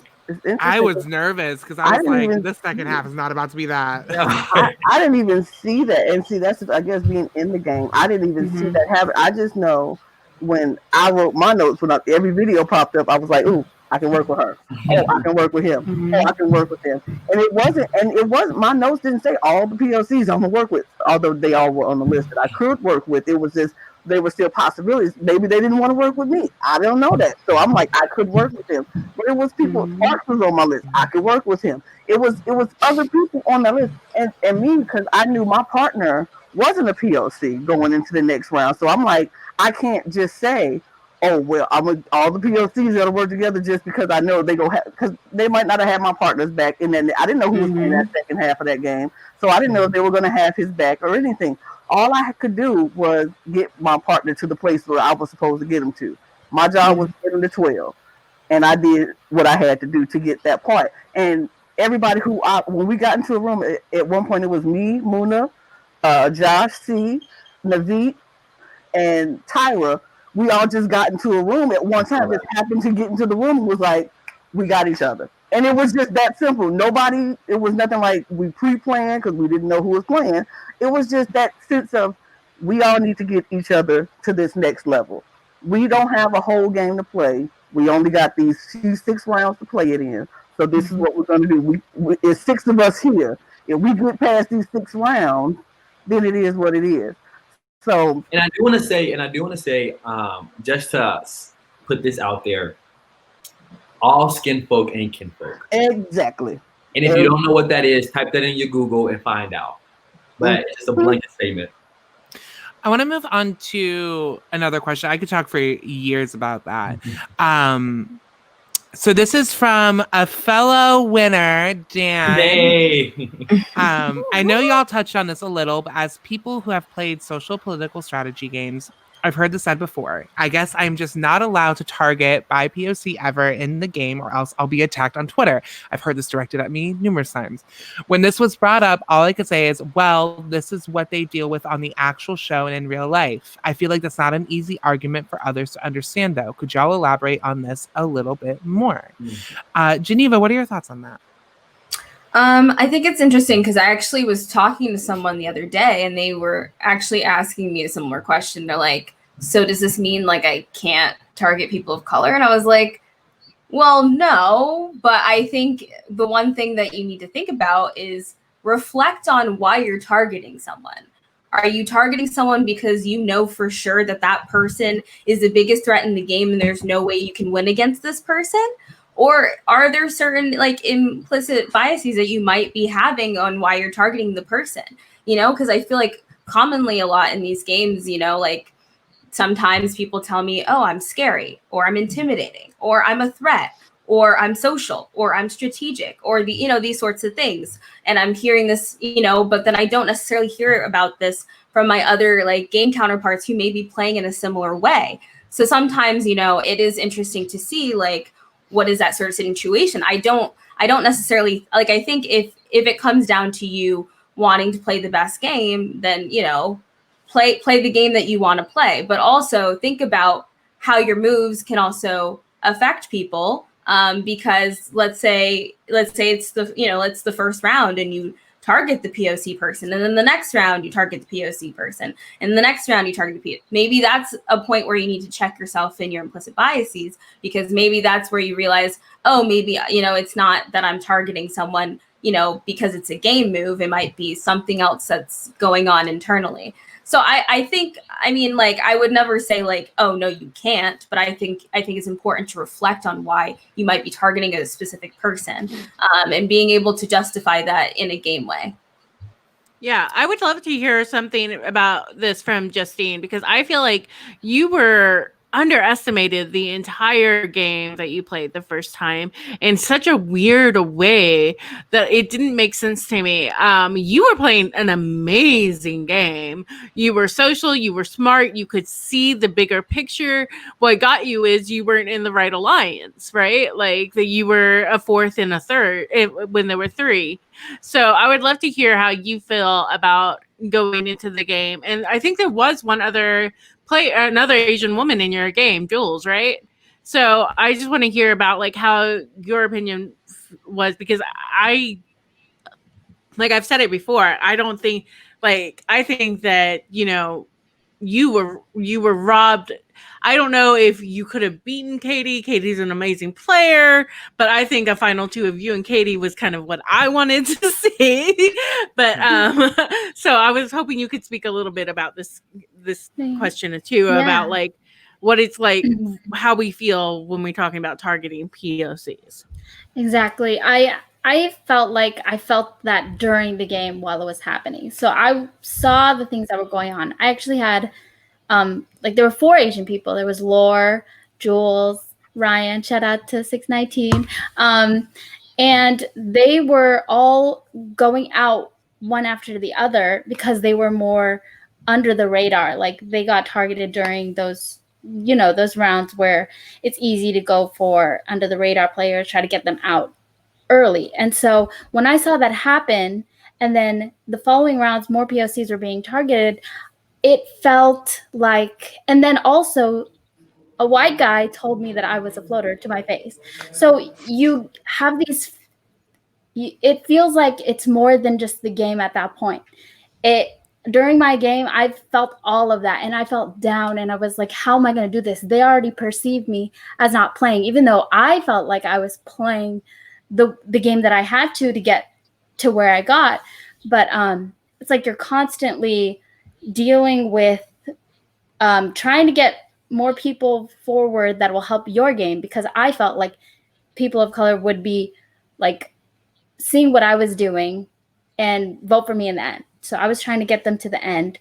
But, you know, by the end, when I'm in a Final Four with 3 people who were working together, they downplayed my game, and it changes your whole perspective of how the audience is viewing it, how like you've seen the whole game. And it really, it was hard for me after my first game. And although I had like really great, like people were very kind after, it just felt like I wasn't given a fair shot, and like it was just more than I could have fought against. And it's not my personality to be like super loud, super out there. And but I felt like I didn't know what else I could do at that point. And I think when you do your second game, like you can feel a little better about what you have to do, but even then it's not enough. Like I started to I don't know, like I started calling out more names, but then I was one of the first people who got it targeted, and then I was dragged out of the game. So, and then right after, Geneva left, and I would have fought for Geneva hard. And when I heard, you know, there was, you know, I think it was Eddie, he was coming for Justine, sorry, I'm not talking right. Justine.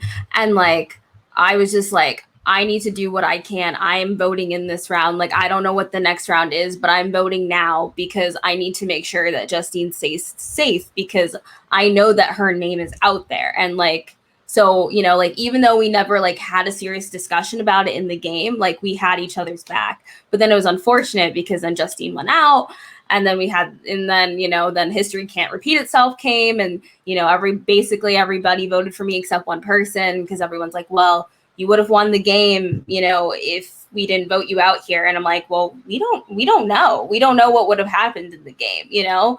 But I think that sometimes where like I sometimes try to play, you know, an under the radar game, because I know that if I play a big game, people will come for me, you know? But then that's also the downfall in the situation, is like people don't write my name down because I am playing a good social game. But so then they'll be like, oh, well, this is the time we can throw our vote on Geneva because she's so likable, or whatever the situation is. So I always tend to go out in that sort of round. But that's the thing, is like, you know, it's like I have to balance, one, trying to be, you know, not perceived as this threat, because I know that, you know, forever when I play, I'm going to be a threat. But like, I'm also trying to balance, okay, how do I, you know, navigate through the game, don't put a target on myself, but also like play the game so it's not that I'm just floating or not doing anything. So that's also, I think, a thing that I always have to consider when I'm playing, and that can also be challenging. There's something to the fact that like I went back and watched some of Shadows, and I also know my experience from the 2 minis that I played before. But I remember my first mini, I was so cautious about, okay, well, I can't be too under the radar because then I'm going to be an easy name for people to put out. But I can't be too much of a personality because people are going to see me. And it's these extra layers that marginalized people have to go through, especially when it comes to women of color and queer POC, of like these different layers of how we're going to be visible to people. And it's this tight line. And if you watch Shadows, like I, as a player, I've had to understand when to speak and when to keep my mouth shut. And what was so wonderful is I had Lance there, and we like, because we always had the exact same interests. And so we were always able to tag team everything, which was amazing. But Lance got to be a lot more aggressive than I could be about it, because if I was as aggressive as Lance was, I bet you my money that I won at the end of that game that I would have been the target. And so I had to be cautious of how vocal I could be. And of course, in Sequester, you're always like, well, if I'm not being vocal here, people aren't going to understand my gameplay. And that this move was like, I helped make this move happen. It's all these layers that we have to be conscious of how we're being perceived. Yeah, and I mean, to go back to the original question, can I never target a person of color? Of course you can target a person of color, but think about your biases when you do that, because guess what? Every time we're targeted, we're also thinking about the biases that are against us. And every time we play or move and everyone we target, we're also thinking about the biases that are against us. So you doing a little bit of thinking too doesn't hurt anybody. Aman, what were you going to say? I was just gonna say, yeah. I mean, pretty much what Susie said, that you just have to be conscious of what the choices that you're making and what they're being affected by, and it's everybody's responsibility to educate themselves and to make themselves a little bit more worldly, because we can't ultimately control where we grow up, who we grow up with. Like, that's all going to color our perspective as human beings. So if I grow up amongst all white people, I'm going to assimilate into that white culture, right? And that just means by default that I'm not going to have a lot of people of color around me. And so I'm not necessarily going to understand where they're coming from all the time. I'm not going to understand the nuances of everything and the experiences. But that is why, like, just like anything else, if you want to know, then educate yourself. Either you just don't want to know. And then if you don't want to know, then that really speaks to who you are as a person and not to anybody else. And I think on the flip side to that, I think that people of color also have a responsibility, specifically as it pertains to Sequester. This is a generally low stakes arena, right? None of us are playing for money for the most part. We're here to have a good time and also have very important conversations. And I think that Sequester has done, specifically Audrey and all of us have done a really good job at trying to foster a community that is as inclusive as possible. And so therefore, I would urge people of color, I challenge them, when you're playing, be your fucking self. Not to say that nobody has been being themselves, but be your fucking self. Don't go into these Sequester games trying to downplay bits of your personality that you think are going to be incendiary or inflammatory, because I think that this is the space that people are actually listening. You know what I mean? I understand Big Brother. I understand Survivor. I understand being on TV in general. Here's the word of the day. There is a trepidation that you are going to have to face when going on those shows. I understand it. I get it. But one of the things, when I auditioned for Big Brother, I found myself playing up certain stereotypes of the gay man. And when I got out of that audition, I was disgusted with myself. Because while there are a lot of stereotypes that I do fall into, there are certainly things that I do not say on the regular, that don't come out of my mouth, that are not a part of my vernacular, that all of a sudden came out because I felt like I had to play a role. And I was disgusted because that's not who I am. So when it comes to Sequester, don't do that to yourself. Don't feel like you have to play this part because that's what everybody else expects from you. And also don't feel like you have to downplay any things that do ring true, because some stereotypes are based in truth. And if that happens to be a piece of your personality, then so fucking be it. You know what I mean? So like, I understand like wanting to win the game, but at the same time, I think we should recognize that this is an arena where people are actually trying to listen. You know what I mean? And I feel like we owe it to ourselves and we owe it to everyone else to actually be the people that we say that we are. And that's going to mean that we're all going to be different, and that's great. You know what I mean? So that's just what I had on my mind.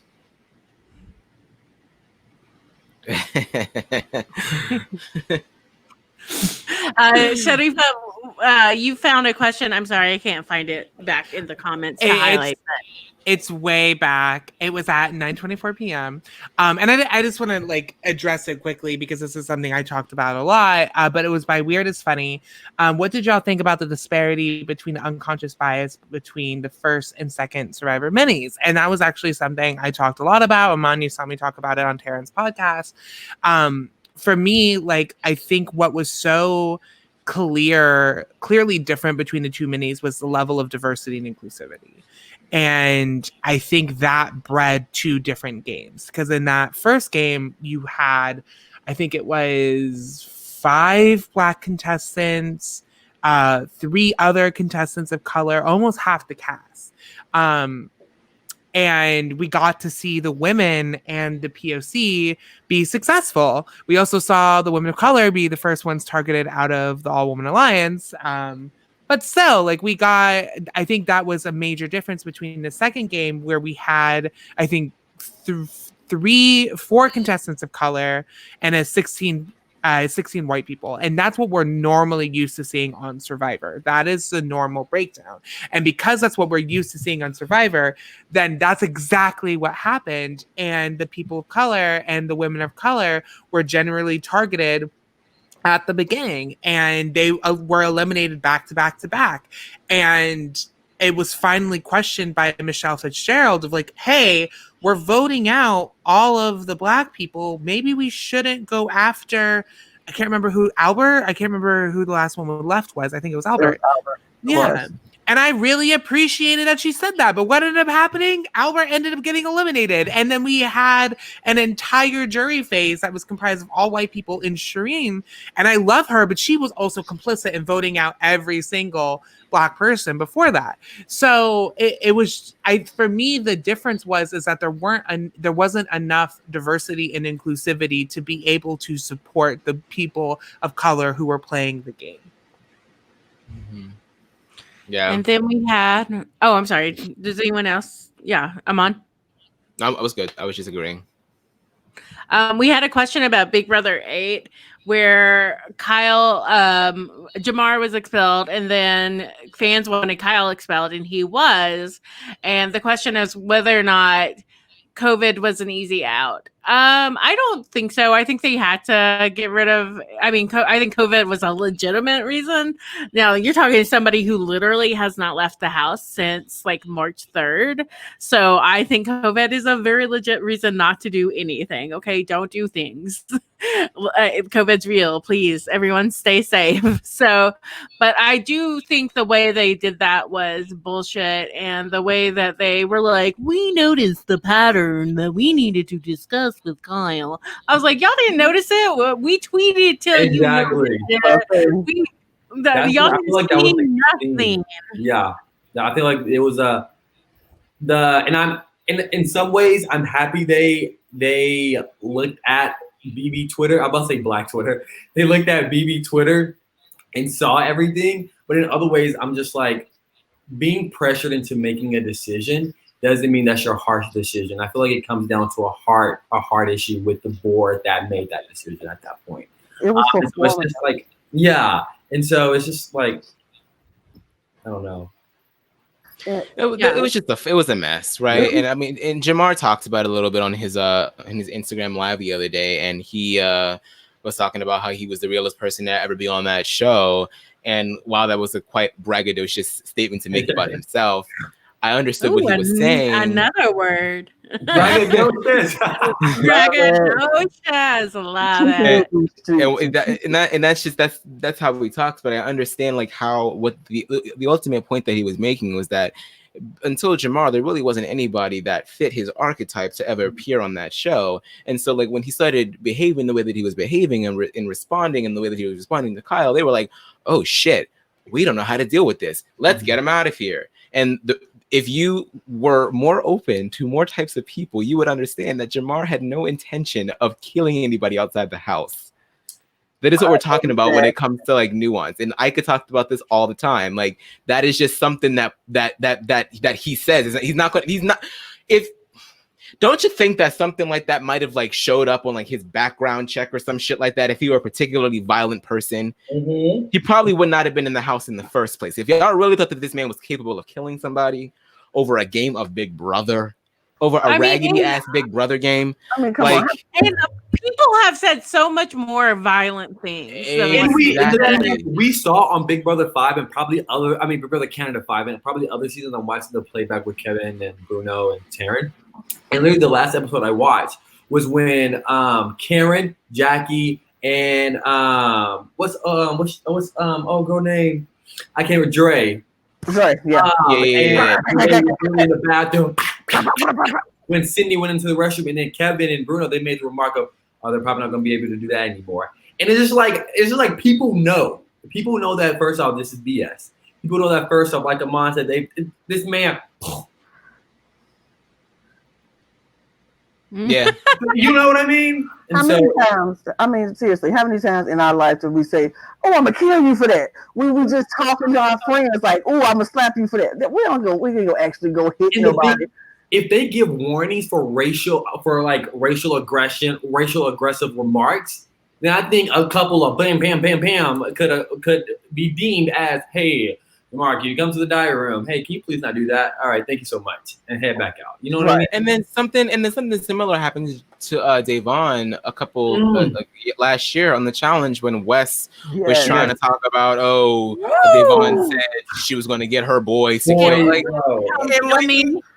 Like, and they were like, all right, roll tape. We have seen Devon angry a lot. Okay, we have seen Devon pissed the fuck off, and she has never ever said no shit like that. Not one. So the fact that you didn't even say anything about her child. We see when you brought up her child, Polly will tell you if Devon is going to lay hands on you, guess whose hands they're going to be? Devon. Right. You're not certain with no old boys. That's that nonsense that some white people are very privy to. They know that if I put this messaging in this person of color's mouth, I know that everybody else is going to perceive it the same way that I want them to, and because it's just such utter bullshit, and it's that's that crap that we're talking about. And like as far as Jamar is concerned, they didn't know what to do because they felt like they probably felt the same way. They were like, "Oh my god, he said he's going to get him popped. Oh my god, get him out! Like get the hell out of here, man!" Like that comment that you just posted, Susie, is spot on. It's that comment that you just posted. I have something in my nose that's teeny. Let me go dig it out. I mean, but still, like they didn't even say anything to like when Michi was talking about stuffing a mud hole in somebody and Kenny, and when Nick said he was gonna spit in her face, it was like you don't care when the white people say violent comments or things like that, just out of just speaking in the heat of the moment. But as soon as somebody of color says something that might be that's just that they are venting, then it's an issue and it's a problem, and they probably mean that. No, that's not the case. Sometimes we vent. Sometimes we get angry. Sometimes we say stuff like, I might slap you if you say something else. You know what I mean? I'm gonna literally do it. No, you just have to take it for what it is, but don't come and bring it and like put it on Jamar as, oh, he go kill him, pop, pop, pop. No, he just said what he said. If, like you said, if it was in his background, they wouldn't have let him on the show. He's not that violent person, and if he was, he wouldn't have been on the show in the first place. So don't come and act like all this is brand new. You want, somebody said this before, you love black people for their culture, but you don't love black people, period, for who they are. Let him, if they would allow that man to just be who he was, they would understand. This is just part of his culture. This is just what he does. We say stuff. We bark, rock, rock, rock. We talk big game, but that don't mean we go do it because we know better. We have better sense than that. And I just wish that production. And why would he admit to it on live fucking television if he were going to do it? Right. If he was going to do it. I love that because it brings up a point that I had written down, which is we see consistently that they love to bring on black women as entertainment, right? They're not casting black women to win. And we know that because they're not giving them like their very physical challenges, that they put them up against very physical challengers. And yet we see people, and when they do like succeed, they become a threat automatically. Like and their storyline is not built off of their strategy. Their storyline is built off of the caricature that CBS or whatever Canada is that they want to portray. Global and Yep. Yeah. Yep. And that's why somebody like Ika is so important to this community, because while she might fall into a couple of black girl stereotypes, she's also a badass gamer. Okay. And it's so important to realize that the two can coexist and one can exist without the other. You know what I mean? Like we don't have to continuously do these tired ass characters. They're so tired, and they don't come out of nowhere. And I really want people to like do their research, because it's like if you study people of color and their portrayals throughout like the history of entertainment in this country, just go back. Just go back and look at that shit. Go back and check. I challenge people that are watching this shit, go back and check out minstrel shows. Go back and check out the way that Asians were portrayed in the media. Go back and check out the way that Mexicans were portrayed in the media. Go back and check out anybody besides white people were portrayed, and come back and then look at the caricatures that are created on reality television, and you will see the exact parallels. This shit is not new. People have been talking about this for the longest time, and enough is enough. Like it's so old and it's so tired, and it's not reflective of society anymore. It just isn't. I mean, and if you think about what, like even the Big Brother in Australia, Angela was she was on that show and she was doing amazing. But the minute she started winning, I mean, she was a character. I was like, I love this girl. She's a character, and then she was funny and all the stuff that we like to see on TV. But the minute she started winning stuff, and the minute she was, oh, now she's the comp beast. Oh, we got to get rid of her because she's too much. They didn't know how to handle her, so she was just too much. And so it's like the minute they had a chance to get out, they kicked her out. And Big Brother said, "Nah, we want to bring her back." And they brought her back, and they were like, "Oh no, we really got to get out now because." And although even in the later part when she was there, she didn't win the competition. She wasn't winning, so she wasn't the comp beast. But the girl who was winning, they wasn't threatened by her.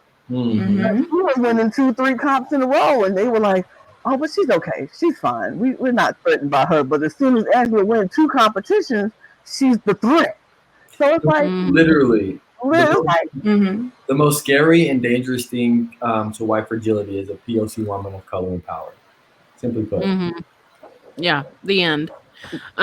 We have another question about, which I think is somewhat related to what we were talking about how women of color, which is somewhat related to our Jamar discussion.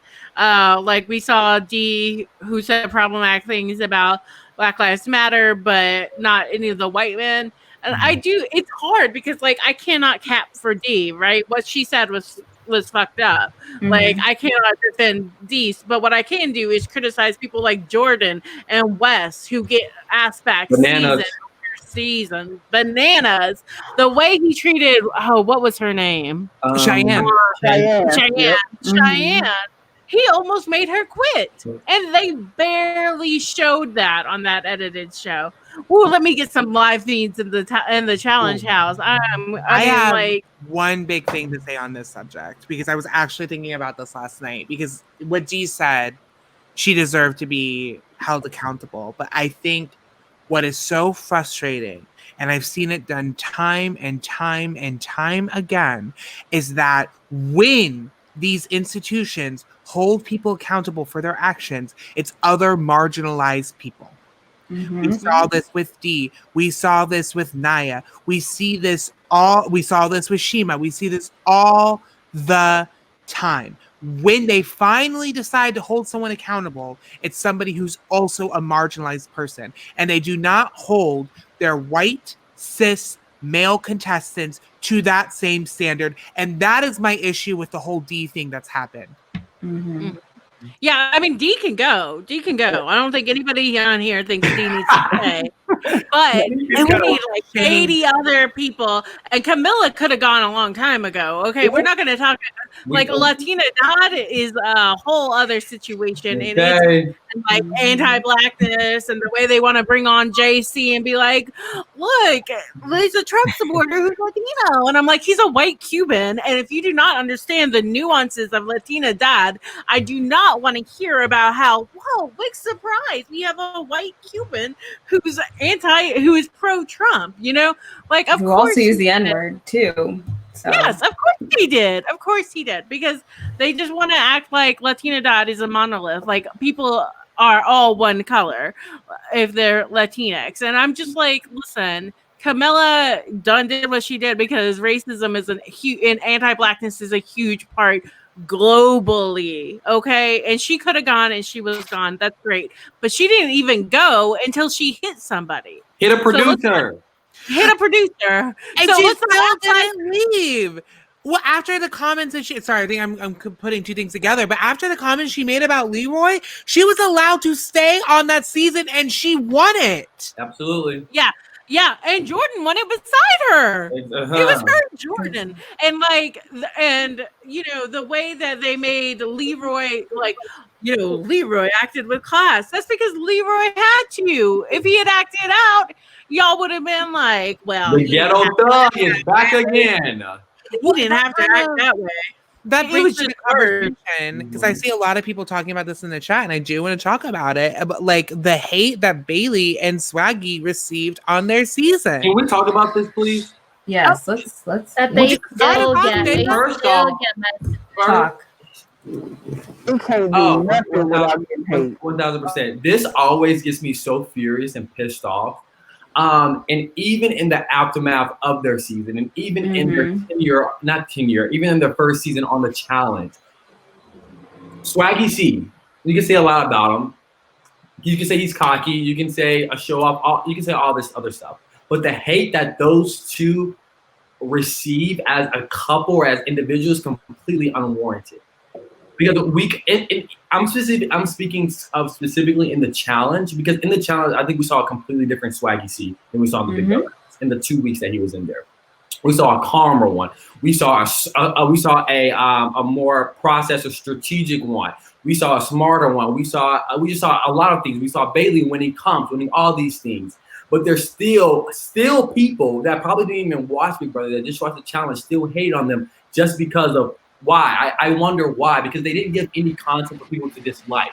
Even on the first episode, even preseason, I saw many different polls saying, oh, should Swaggy get brung back? Overwhelming 70% said no, 30% said yes. We get a question about KC, should she get brought back, who brought nothing to both shows she's been on. And yes, girl, give us I love her lack of energy.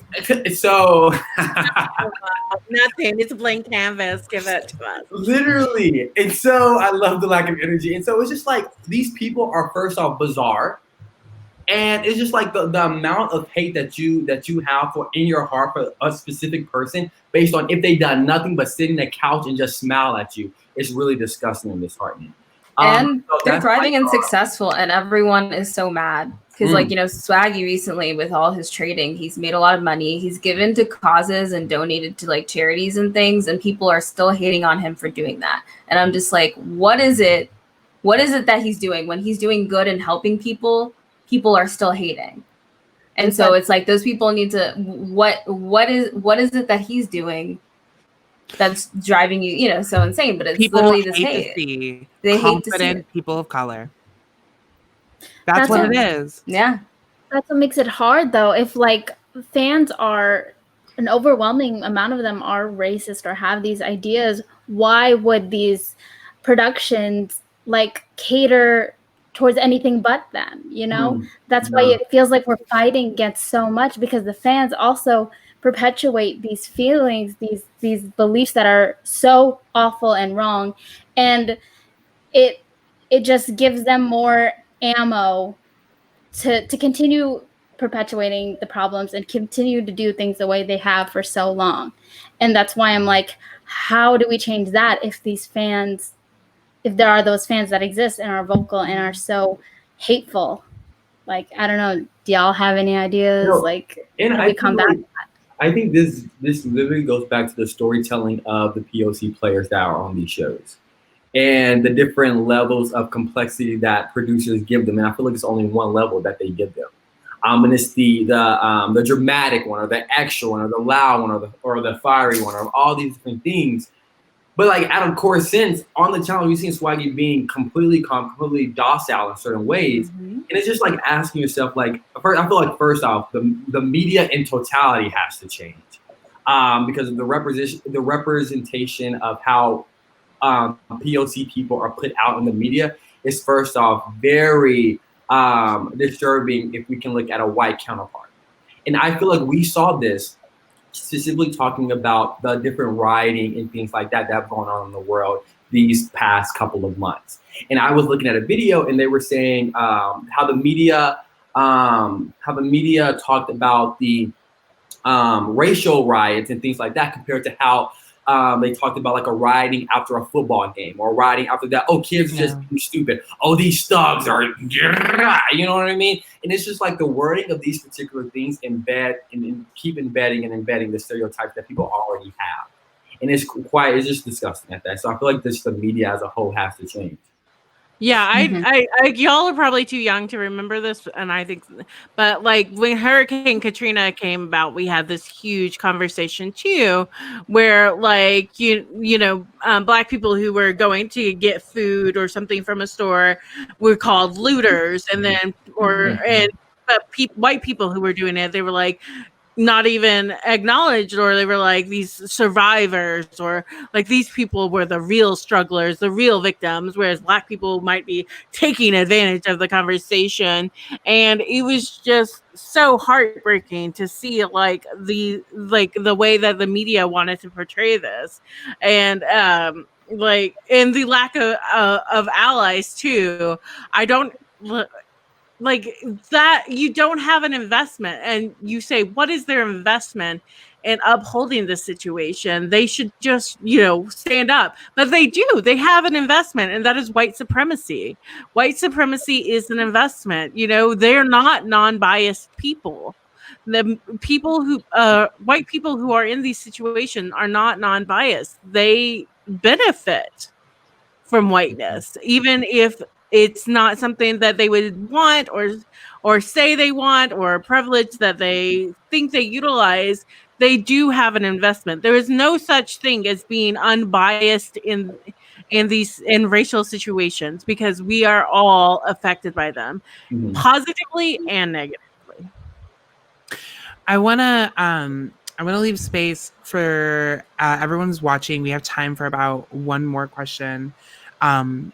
But I also, while we're waiting for someone to ask that question, Aman, I saw you had a moment. I didn't know there was something you wanted to respond to everything that was just said. I was just going to touch briefly on the Swaggy and Bailey thing, because I agree. We see so much vitriol just thrown their way. And something that I do another podcast with Matt Lagori about Glee, and we were talking about the whole Naya Rivera situation and how there were just so many people on Twitter that were being so just like insensitive to the whole thing. And he said, he had an interesting point. He said, well, just think about some of the people that are sending those messages though. Like a lot of them are like 18, 19-year-olds that don't necessarily understand tact yet. They're young and they're just trying to, they don't necessarily know how to, express their emotions in an appropriate way right now. And I often sometimes think about who are some of the people that are behind all of this bullshit. And not that I'm making excuses in any kind of way, because we have seen some blatantly racist shit thrown their way. But then I'm sitting here thinking, I'm like, who's actually saying this shit? Because it just doesn't make any sense to me that there can be, like, sometimes I wonder if these people that are out here doing this are doing it for the sake of being incendiary. And if you are, you're still a shitty person, because why stoke the flames? So it just baffles me when I see these kinds of messages that somebody like has the audacity to write, but you would never say that shit to them to their faces. Like you probably like smile in their face, and it's just like, who has like the time? Like that has to be exhausting. Like what a double life, man. Like fuck y'all. Like it's just, what a double life. They've also, I think the frustrating thing that I've always felt is that like they have never done anything bad. Like they've never done anything mean-spirited. And Swaggy was never that bad on Big Brother. Like the minute that he got nominated, he was quiet like the whole fucking week, because he knew that if he was if he did that shit, then he'd never stand a chance of saving himself. So it was the crazy part of them just basically getting at him for just coming in being him. He was just him. And the fact that he said his name was Swaggy Steve, we had a problem with him being Swaggy Steve. We had a problem with him wearing a name on his shirt. And it's like, he is not the first person that has t-shirt deals or whatever. It was like, why can't he come in the house and just be him? Why is that a problem? And that is why I'm like, if Black people were supposed to want to be a part of this show, how do we want to do that when we can't even come in the house and just be us and feel comfortable? Or because now we have to make sure everybody's comfortable with me. I don't want to have to deal with making sure you're comfortable with me. How come I just can't just be me and either you're fine or you're not? But every time I walk into a space, I have to not only say, am I good, I need to make sure you're good. And that's exhausting. I don't want to spend my days making sure you're good with you. I should need to be fine with me, and you either deal with it or you don't. And somebody, Jalen said it, if you're going to be racist with your whole chest. I would rather you come out and tell me straight up, you don't like me because I'm black. So now I know how to deal with you. Racist people just need to be racist and tell me that you're racist so I know how to deal with you from this point on. You don't like me because of who I am? Fine. I won't have to deal with you. Now, if you going to make my life miserable because of that, then we're going to have some problems. Because no, I know you now. But see, that's the thing. Racists don't like to show who they are because they know if we know who you are, you will not get the chance to do what you do. You will not get the opportunity to just be who you are because you won't let me be who I am. So I don't know if you ain't gonna let you be who you are.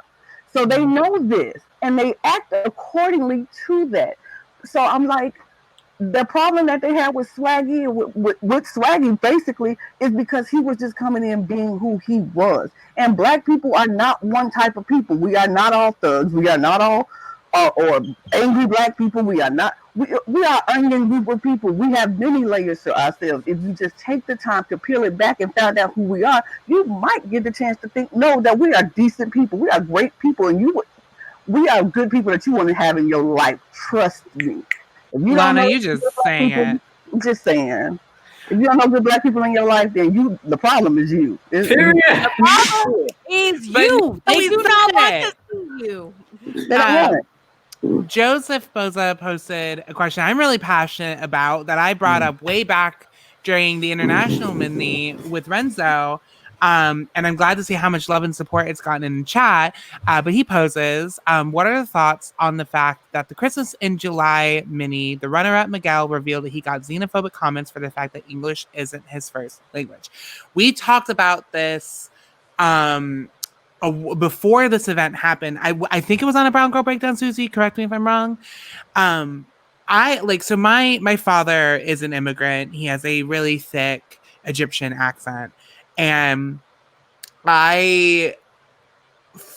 whenever I see these final twos that are comprised of one person who English is their second language and someone else who English was their first language and the language that they primarily speak, I kind of always expect the person who English was their second language to not win.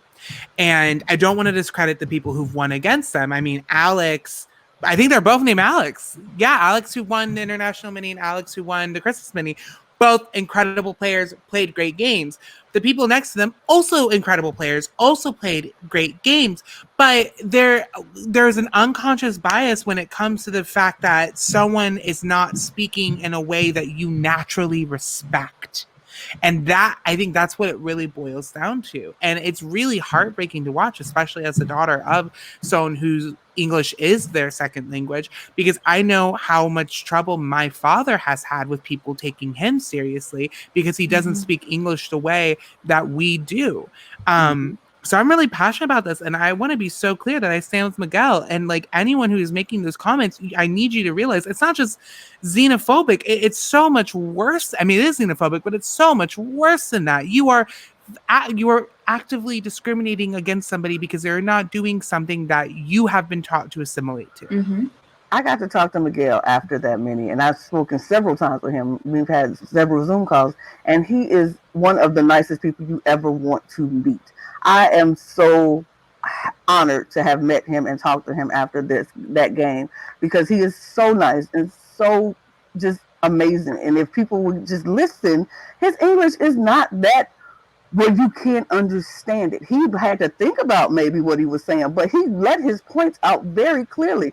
But the fact that people want to act like, oh, I didn't know what he was talking about. You weren't listening. You weren't listening. And that's the problem with a lot of people. You don't listen. If you take the time, our brains are not that small where we can't listen for more than 5 seconds. And we need to stop acting like, oh, I have this issue with my brain. You can listen for more than 5 seconds. Just take the time to listen. He was saying what he had to say. He laid out his game perfectly. I sat and watched that entire jury question, and I understood everything he said because I listened to what he was saying. So anybody making those comments about him, they ought to really stop it and check yourself because this is not about him. This is about you. I've said it before. Yeah. You are the problem. If you have issues with everything of other people of other races, and you're the problem. It's not him. He does not have to make you comfortable. Mm-mm. Only Mhm. to him.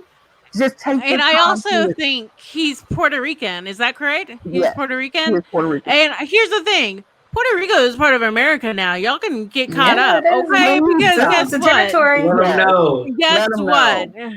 And Guess even if what? it We do wasn't, not- Yeah, screw that. still. So the point is, we do not all speak English in this place. So maybe y'all should start listening in other languages too. Maybe if you don't understand, that's on you. Like Sharifa said, my father too is an immigrant, and my father's accent is very thick to other people, not to me, because that's how I grew up, and like I don't even hear it really until I like listen for it. But the point is, you can speak whatever language you want in this game, and maybe it'll be an advantage. Please, that is not an encouragement for if you see me in the game to speak Spanish. To me, my Spanish is terrible. I will vote Arabic the is so wrong bad. way. I will vote the wrong way. I will tell you right now, it is not a good strategy to come up to me and be like, "Hola, Susie, let's vámonos allí," and I'll be like,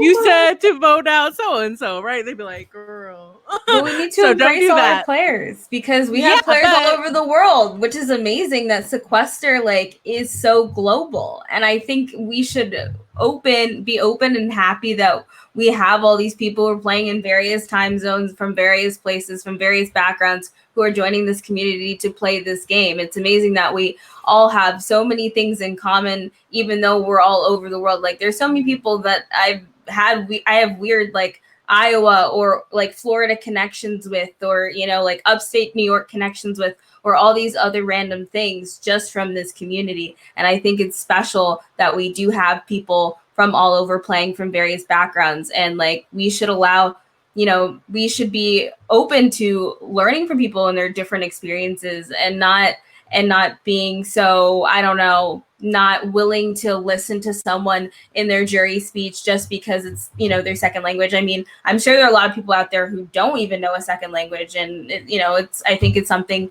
that, it's valuable to be multilingual, especially in this growing and diverse society. And English is not the official language in the United States either. We don't really have an official language. So Nope. It's just imperialistic, right? It's that same Right. American imperialism. Like, Colonialism. oh, we all need like speak English, plain speaking. Like, girl, like, do you understand that this person's brain is already processing more information than you are because he knows 2 languages? Get the hell out of here. Like, people, like I have wanted to be bilingual my entire life. I just think that it is such a fantastic skill to have, and anybody that speaks any like multiple languages, like I'm just like in awe of you. So the fact that you just can't sit there and like decipher, maybe he missed a word here or there, like what the fuck he's saying. You know what he's saying. Like, get out of here. Yes. It's also, Joseph, thank you for asking a great question. It's also triggering too, because like I remember this one time my brother got stopped by the cops, and I was in high school and I was really nervous, and I was looking back at the cop car. And my brother, who has terrible choices of friends, was with this redneck guy, because we live in South Carolina, who was in the back, who reeked of weed. And that's why I was so nervous. I was like, oh God, something's going to happen, and I'm going to be the one who gets in trouble. And the cop comes over, and he starts asking me like these very belligerent questions. And I was shocked and I couldn't speak. And he said to me, and this was before I transitioned, he said to me, "Do you speak English, boy? Do you speak English?" And the most like threatening way. And I was shocked. I couldn't respond. And so like, I hope people are cognizant of like what it means to say something about the fact that someone else speaks another language. That is something to be respected. It is not something to be tarnished or use vitriolic language about. And I hope people are conscious of that. And I hope you think, I wonder what was the last situation that person was confronted for the fact that they speak another language, because it's probably not something that was positive. Right. I will say one quick thing about that before we move on. Yeah. The Latinx mini is coming up, and Miguel was saying he was playing, and I told him, I said, look here, I would love to see the mini where everybody is speaking Spanish. I don't have to know nothing you saying. I just want to hear you say it.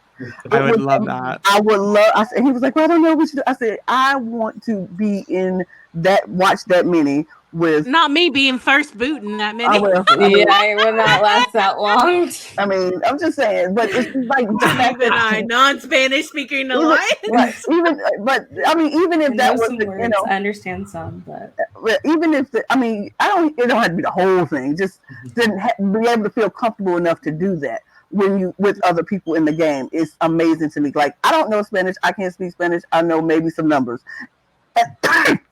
And that's fine.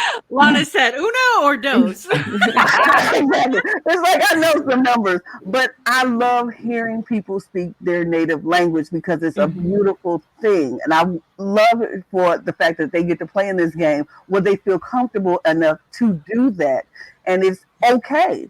We don't have to know. I don't have to know what you're saying. I just know that you just look beautiful doing it, and that's all I need. And so I can't wait to watch that mini. I'm excited to see that mini because I think it's a beautiful thing that everybody needs to feel safe in a space where they can just be themselves. And it's like, that's okay to do that. And so I told Miguel, you do what you do. You played a great game and you deserve your final 2. And next time you'll win. Because I believe if you play the same way you played and people actually start listening, they would have saw that the game, not taken away from Alex, because Alex played a great game as well.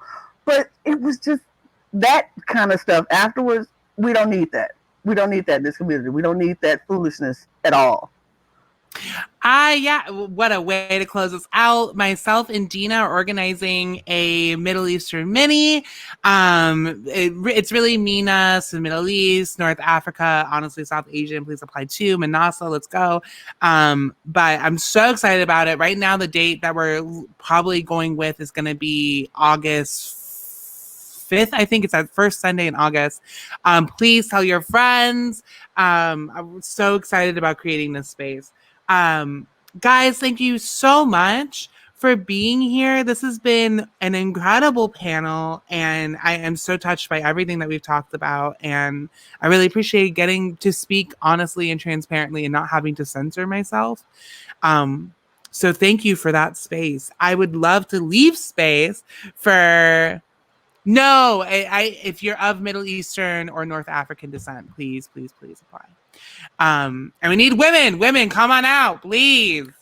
But yeah, I'd love to leave space for the panel. Say any closing thoughts. We've talked about so much today, but anything you want to get out there. Aman, I'd love to start with you.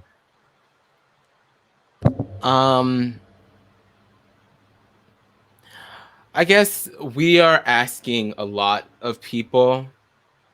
I think that the sad reality is that there are still large swaths of people that are not going to be privy to conversations like this. So there's a lot of work that needs to be done far outside of the scope of reality TV. Reality TV is just like a symptom of the disease, right? And so I just encourage everyone to just be kind. Like, I know that there is some fuckery out there that obviously deserves to be pushed away and, but I do think that we need to be judicious in how we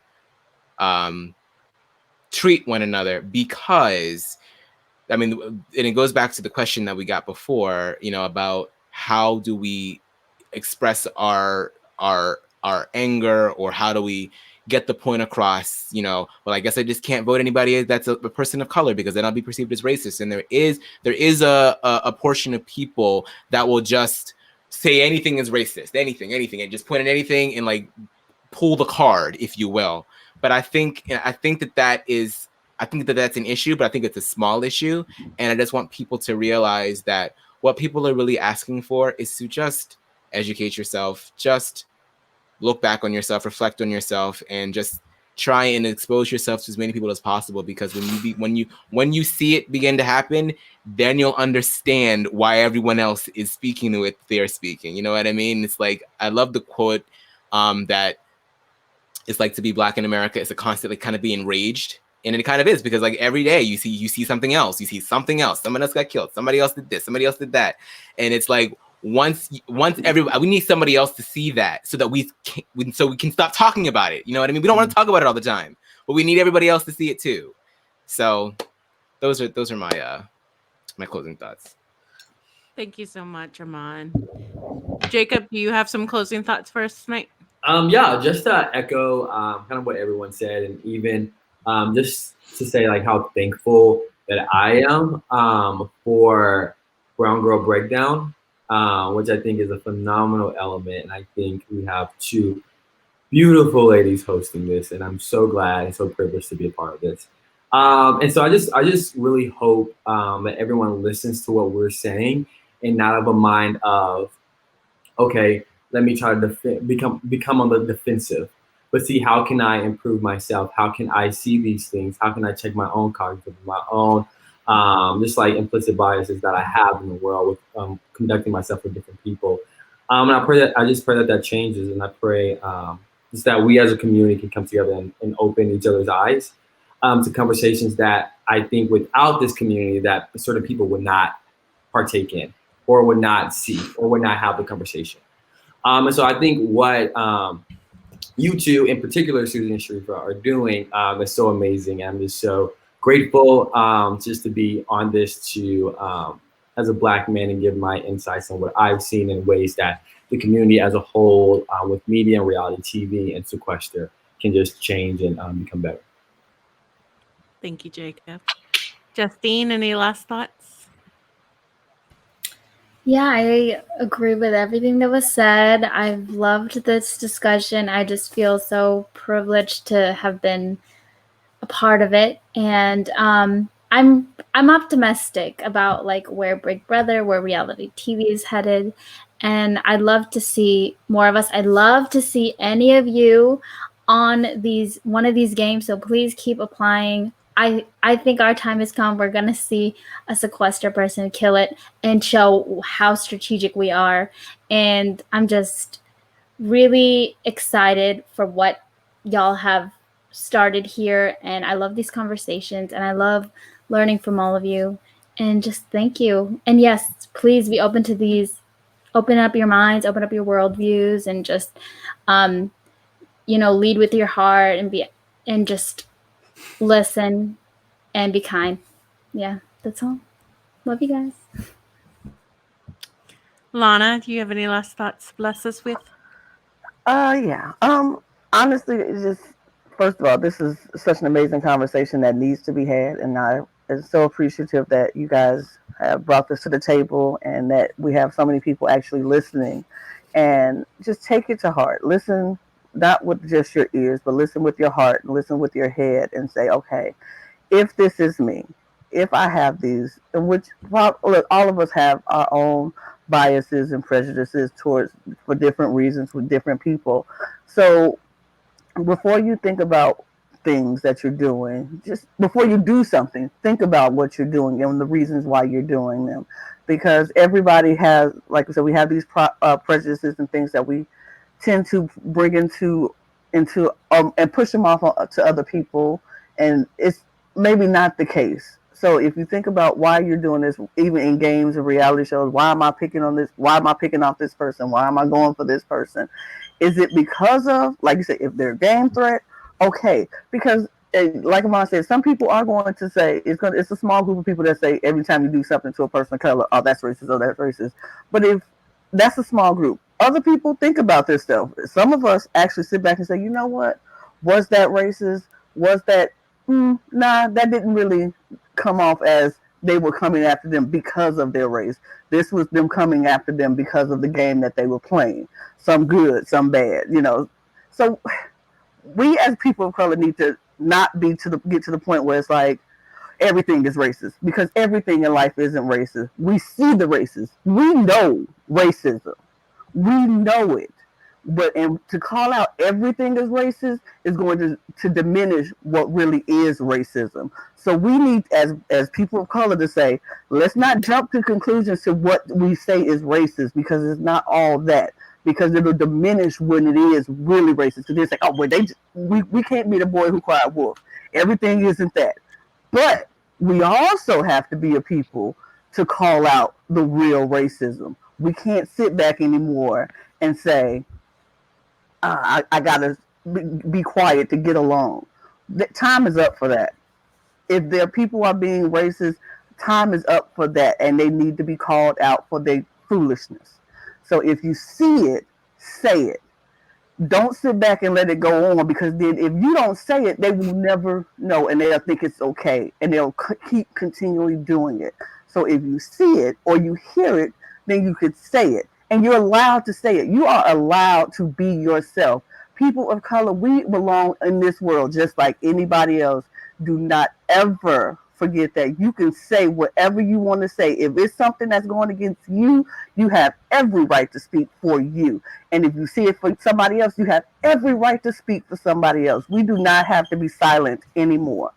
And that's it. We don't. And just a quick addendum, because I love that, because there are a lot of people that are always going to say, "Oh, everything is racist now. Everything's racist. Everything you guys say, you guys think that everything is so racist." I'm like, well, is it that everything is racist, or is it that everything that you've been getting away with up until this point has been racist? Isn't it the first time that you're actually getting step out of yourself? Like, once you see the system, decide what do you want to do. Do you want to be a part of it, or do you want to get out? Yeah, and white people don't always get so defensive when we're calling out your racism, because it's like it is. Sometimes you have to think about it and say, maybe I am doing that, and I didn't realize I'm doing it. Don't jump into defense mode when somebody calls you out, because sometimes you just need to know.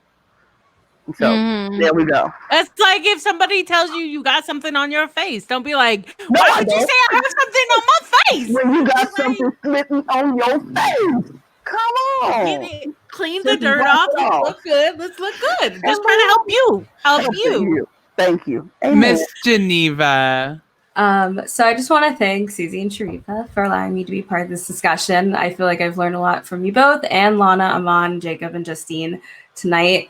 I think, we've all said a lot of things, and, Lana preached a lot of things that even I wanted to say, but I just want to say that, and reiterate, I think it's very important that behind the scenes and in the forefront on the camera, we see that there's improvement with diversity, because I feel like the production and the people on production really influence what happens in the game and the safety and security of house guests. And until that happens, it may take a lot of time for us to see improvement with who we see on the screen and, what the outcomes are in these games. It's very unfortunate that most of the people of color tend to go out pre-jury or the very first jury member.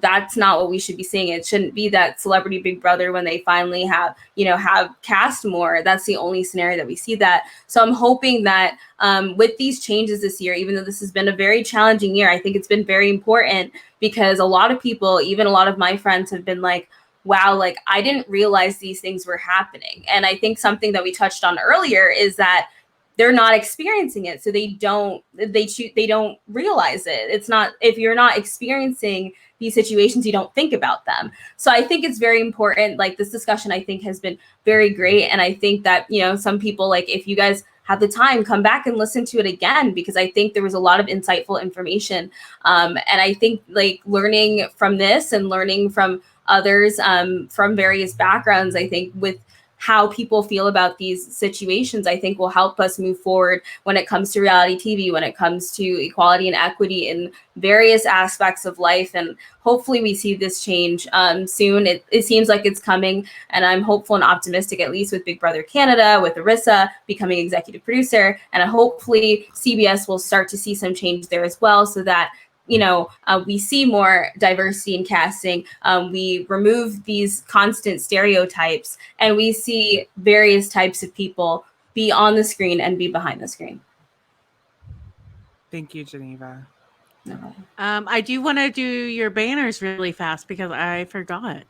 That's a Susie Screw Up drink. This girl. Banners. Well, I will take this space to promote our next Brown Girl Breakdown. It's going to be in 2 weeks, same time, same place, Wednesday, 8 p.m. And we're going to be doing a panel on what it means to be a woman of color in Survivor. So if there are Survivor superfans out there who are women of color, please get in contact with us. We'd love to have you on the panel. I'm very passionate about this panel being entirely comprised of women of color. So Survivor superfans, please reach out to me. I'm very excited about this panel. I am a Survivor superfan, and I can't wait to have this conversation. So please join us, not next Wednesday, but the Wednesday after. Whoa! We want to give a big shout out to our moderators. Thank y'all so much for handling the chat for us. I know it gets a little wild in there. No, we've got a great chat. Thank you, Aaron, for your amazing Brown Girl breakdown That thing. song is It fire. was great. I love it. Oh my god. Louis was like, "Can we get a full version because it gets stuck in my head and I need more I lyrics." know. I need the full song. And the I need visuals the- too. I'm like, Yes. That was all Oh, TR. wow. That was TR, of course. TR. We are going live tomorrow. I will be providing commentary for the private Fresh Meat Mini, and I've got guests, and they are amazing. And I don't have the calendar up, so I can't tell you who they are. So tune in; it will be a big surprise, maybe for us both. No, they're amazing. Geneva, you'll be joining me. I'll won't be you? there. So yeah. Yeah. No, and I think Marcelo and there are other people. Ashley Jordan from the last game, so it'll be good. And then I'm gonna do what I've been doing for the last couple of Brown Girl breakdowns, and I'm gonna read a poem. I'm gonna move everyone to the background except for me and Sharifa while I read a poem. And it's kind of appropriate. You know, I usually just read a poem that's been touching me lately, and it's a little bit of appropriate for the conversation that we had about language. And it's by a poet, Asetu Shango. And the name, it doesn't have a name, but it's going by the title, Give Your Daughters Difficult Names. Many of my contemporaries, role models, but especially ancestors, have a name that brings the tongue to worship. Names that feel like ritual in your mouth. I don't want a name said without pause, muttered without intention. I am through with names that leave me unmoved. Names that leave the speaker's mouth unscathed. I want a name like fire, like rebellion, like my hand gripping masses whip. I want a name from before the ships, a name Donald Trump might choke on.